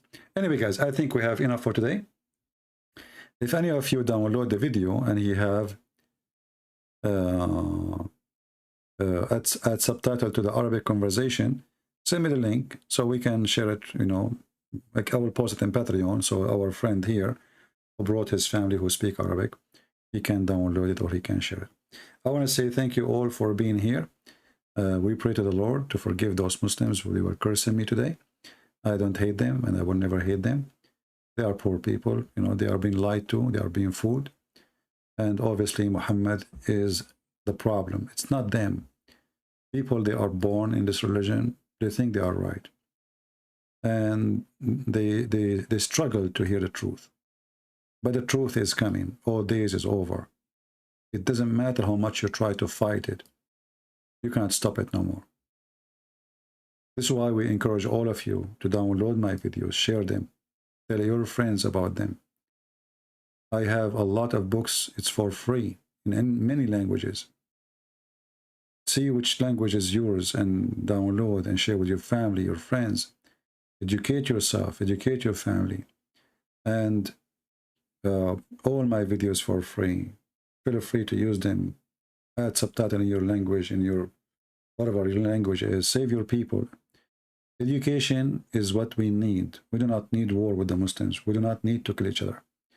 We want peace in this earth as the Lord he wants. And the devil, he wants us to kill Muslims. The devil, he wants the Muslim to kill us too. For this is how we enjoy this earth. So we will not hate the Muslims, but we will defend ourselves if we have to. However, we will not hate them and we will fight hate. And we are here to fight the hatred of Satan, like Allah, like Muhammad. The Lord, he says, love your enemy, pray for those who curse you. Pray for them, not only forgive them. So we pray for the family of our friend who he become a Christian, to see the truth, and the truth will set them free. We pray for their forgiveness. We pray that the Lord will open their eyes, bring them to be saved so he can enjoy his life with his family. And after they believe in Jesus, they will change. They will be different people. They will see the world in a different way. Christ save you, and Christ save me, for he is the Savior. And when a Muslim, he say that he believe in Isa, he just admitted that he believe in Jesus, Yeshua, the Savior. Yahweh or Yahweh, save. This is what you are saying when you say his name. Yahweh, save. God, save. That is Jesus. And the Messiah is even a way more powerful title. How you can run away from such a name? His name is holy, and he is holy. And right now he is in the holy heaven. And one day he will come with the glory of his angels. And those who don't believe in him, they will live with sorrow. Or they will live forever, but in hellfire. And those who believe in him, they will join the Lord and live in his kingdom. And we will not be after sex. And our joy is going to be joy of the Lord, which nobody can describe and have nothing to do with food and eat and money and sex. For the house of God is holy, and only holiness inside his house, which we are going to be. Thank you all. May the Lord bless you. Until we see you soon again. Christ is Lord, Islam is false, and we prove it every day. Take care.